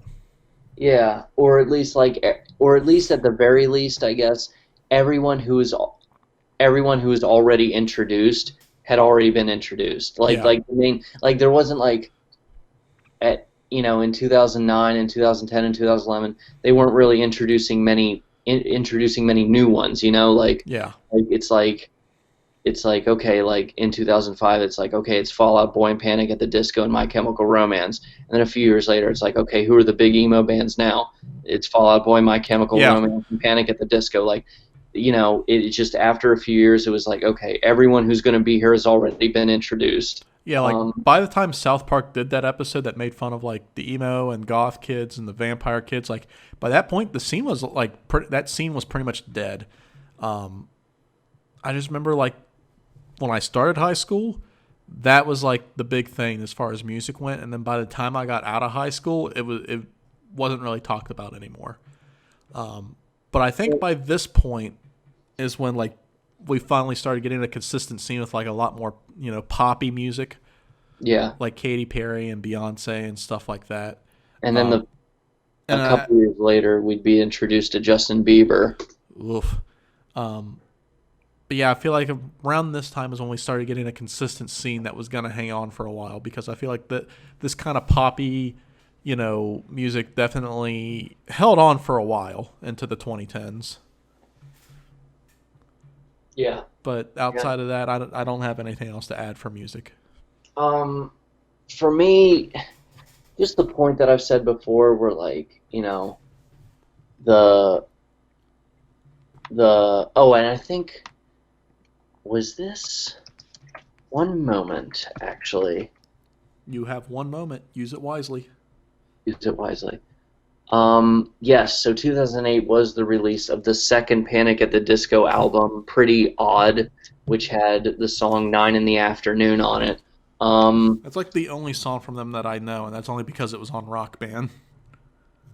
yeah, and that's honestly like the rest of that song is just white noise. The rest of that album to me is just white noise. Maybe I need to actually sit down and like actually give it another listen through, but other than Nine in the Afternoon, nothing else on that album sticks out. That whole album is just them trying to be like the millennial Beatles. Yeah. Um, yeah, it's just I don't know. It's just kind of I mean, it's a pretty odd album. But just the point that I've said before, where like I revisited that type of music from those years, and I regret not leaning more into it, and just I guess living in the moment, and instead I don't really know what I was doing at the time, but it's a point that I've said before. I wish I had like listened to the music that was new back then while it was still new, and now I'm nostalgic for a subgenre that I didn't force myself to take part into when it was the heat of the moment. But um, it's wait, I totally forgot where I was going with that. I was saying that, and then something about Katy Perry. Oh shit, man, I totally fumbled that. Like, I swear to God, I was going somewhere with that. Um, what do I want to say? Mm. Um, just a sense of consistency. Holy shit. And you know what? The worst part is I'm totally going to remember what I was going to say at like 1 o'clock in the morning, and I'm going to be like, fuck. But you know what? If it pops up in the next segment, I'll go ahead and interrupt when it's my turn. But yeah, I'll give it back to you. All right, let's move on to our final segment for the evening, video games. I only got two video games. 2008 was a bit of a slower year as far as video games went. I only got two. Star Wars The Force Unleashed, which was a fucking awesome game. Bit of a sleeper hit, in my opinion. I mean, it takes place in between episodes 3 and 4, which was a part of the Star Wars saga, which at that time had not like been explored at all. I mean, episode 3 was still fresh on everybody's mind at this point. It only came out 3 years prior. So when this game came out, everybody's like, oh shit, now that you mention it, there is like 19 years between 3 and 4. What did happen during all that time? It's just a fun game. It's a great game. I if there's anything that Disney brings back from the old expanded universe, I hope it's this, because it's just a great game. And the second one is Mortal Kombat versus DC, which you want to talk about disappointments. You had the Marvel vs. Capcom series just being absolutely loved for years. So I guess it was, only logical that Warner Brothers tried to do their own like answer to that. And you mentioned earlier, Blake, about how like Warner Brothers really dropped the ball by not having like a shared universe way before Marvel did. That kind of logic kind of applies here too, because I mean, you got Marvel versus Capcom, which is, Marvel teaming up with a completely different entity and just popping out something that it just became a cultural phenomenon. Mortal Kombat versus DC, both of these properties are owned by Warner Brothers, and it is such a mediocre mess. And it's a shame too, because I remember really looking forward to this game when it was announced. So I was like, that just sounds like a fucking awesome idea. And I remember them being like, all these characters are going to be in it. We're going to have like the Riddler and all these other characters. First off, the Riddler was nowhere in the fucking game. I just remember a lot of the characters that they said were going to be in the game were not in the game. The game itself is just, it's very mediocre. I think we played it once because I owned it for a while, and I think I brought it over and we played it once, and we just got bored with it so quick. Really the only positive that came out of Mortal Kombat versus DC is that it kind of sort of spawned the Injustice series, which is pretty good.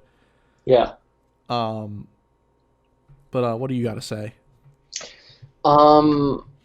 As far as Mortal Kombat versus DC, like, as soon as you were able to make the one cinematic of the Joker doing, like, the bang gun, I was just like, okay, I saw what I needed to see. Yeah.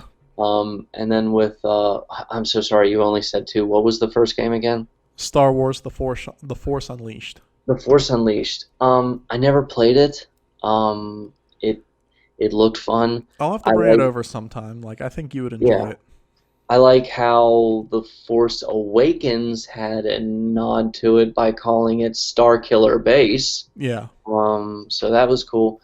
But I'm looking up like video games that came out in 2008, and there's still some other ones that came out. Like there was God of War: Chains of Olympus. Yeah, I played that. It's a prequel to the series. Oh, okay. Yeah, it was on the PSP. It's a decent game. It's skippable, but it is fun as far as prequel handheld games go. Mm-hmm. I considered listing it, but I didn't, just because again, it's a prequel handheld game. There's not much to say about it. And then Grand Theft Auto 4 came out, and that was just never played it. That was just Grand Theft Auto trying to be too realistic. Is that the one where they started, like, where they introduced, like, you could play the stock market? That was Grand Theft Auto 5. 5, okay. But Grand Theft Auto 4 was still, like, and just the protagonist in Grand Theft Auto 4 is just some random Russian dude, and it's like you can't really do much else with, like, the aesthetic of his character. Yeah. Because with CJ and San Andreas, you can make him look almost however you want. And then, like, the Saints Row games really spoiled you with that. Yeah. And then video games for this year, this was really the year of Kogel.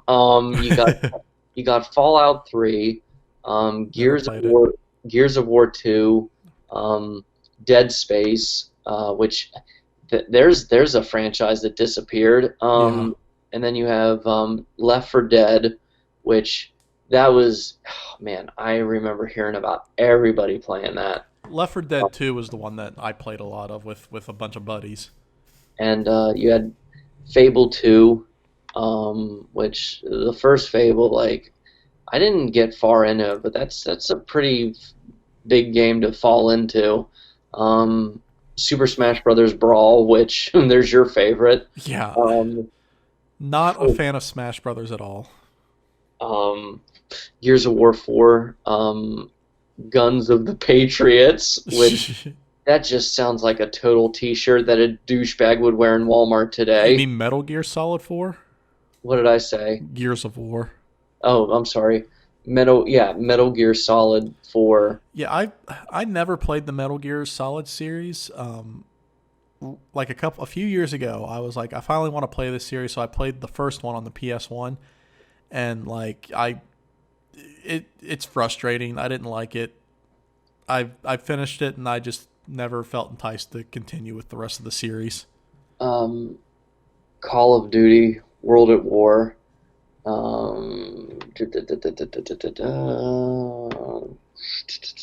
Resistance. Both good timing. Both Lego Batman the video game and Lego Indiana Jones the original adventures. So those were fun games. Crash Mind Over Mutant. Oh, really? Yeah, that was like the last Crash Bandicoot game for a long time, and for good reason. I never played it, and like, keep in mind, from the time that Crash came out until this game, Like there was a new Crash game like every holiday season because it would always come out like November or October. And I remember every Christmas from the beginning of Crash Bandicoot, every Christmas I would get a new Crash game for Christmas. And I got the one before Mind Over Mutant. Or wait, did Mind Over Mutant come out first? Let me look real quick because there was Mind Over Mutant and Crash of the Titans, which was kind of which were games of like a reboot. They were kind of like a reboot series for Crash. Yeah. And they were bad. Let me see here. Crash of the Titans. Okay, yeah, Crash of the Titans came out first. I got Crash of the Titans the previous year for Christmas, and I never finished it. I couldn't bring myself to finish it. I got like maybe halfway through, and then the following year, Mind Over Mutant came out, and I just didn't even I didn't want it. I've never played it. I've heard not good things about it. And that was the last Crash game for a while. It was the last Crash game before they did that HD remaster a couple of years ago. So okay. Well, I the rest of the ones I saw on the list, I would have had nothing to say about, and then I guess the fact that you didn't choose to put them on the list, that probably says that you won't have much to say about it.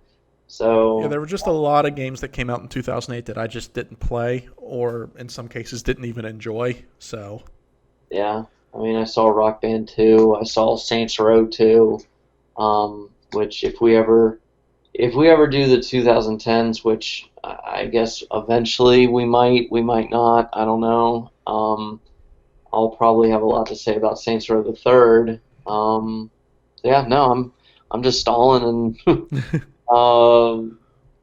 hogging the Biden time right now. No, I'm.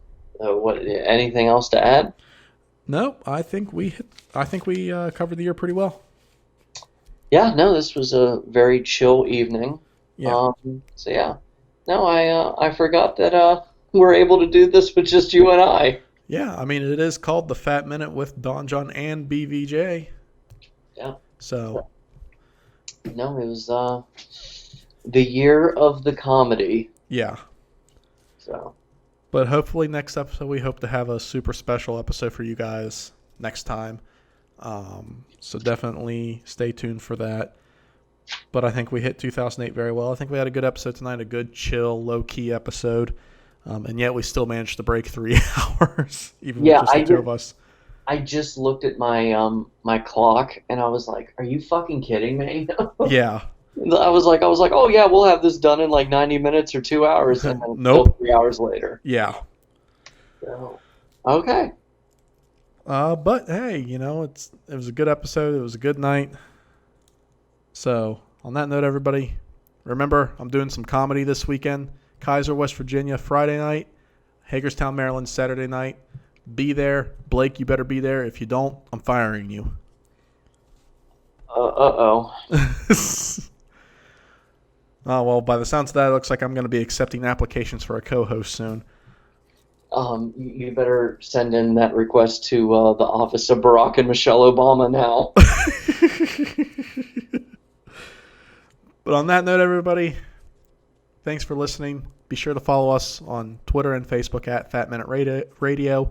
Follow Blake on Twitter at Puka Saucy, and you can follow me on Twitter at Don John Laughs. So good night and be safe. Good night.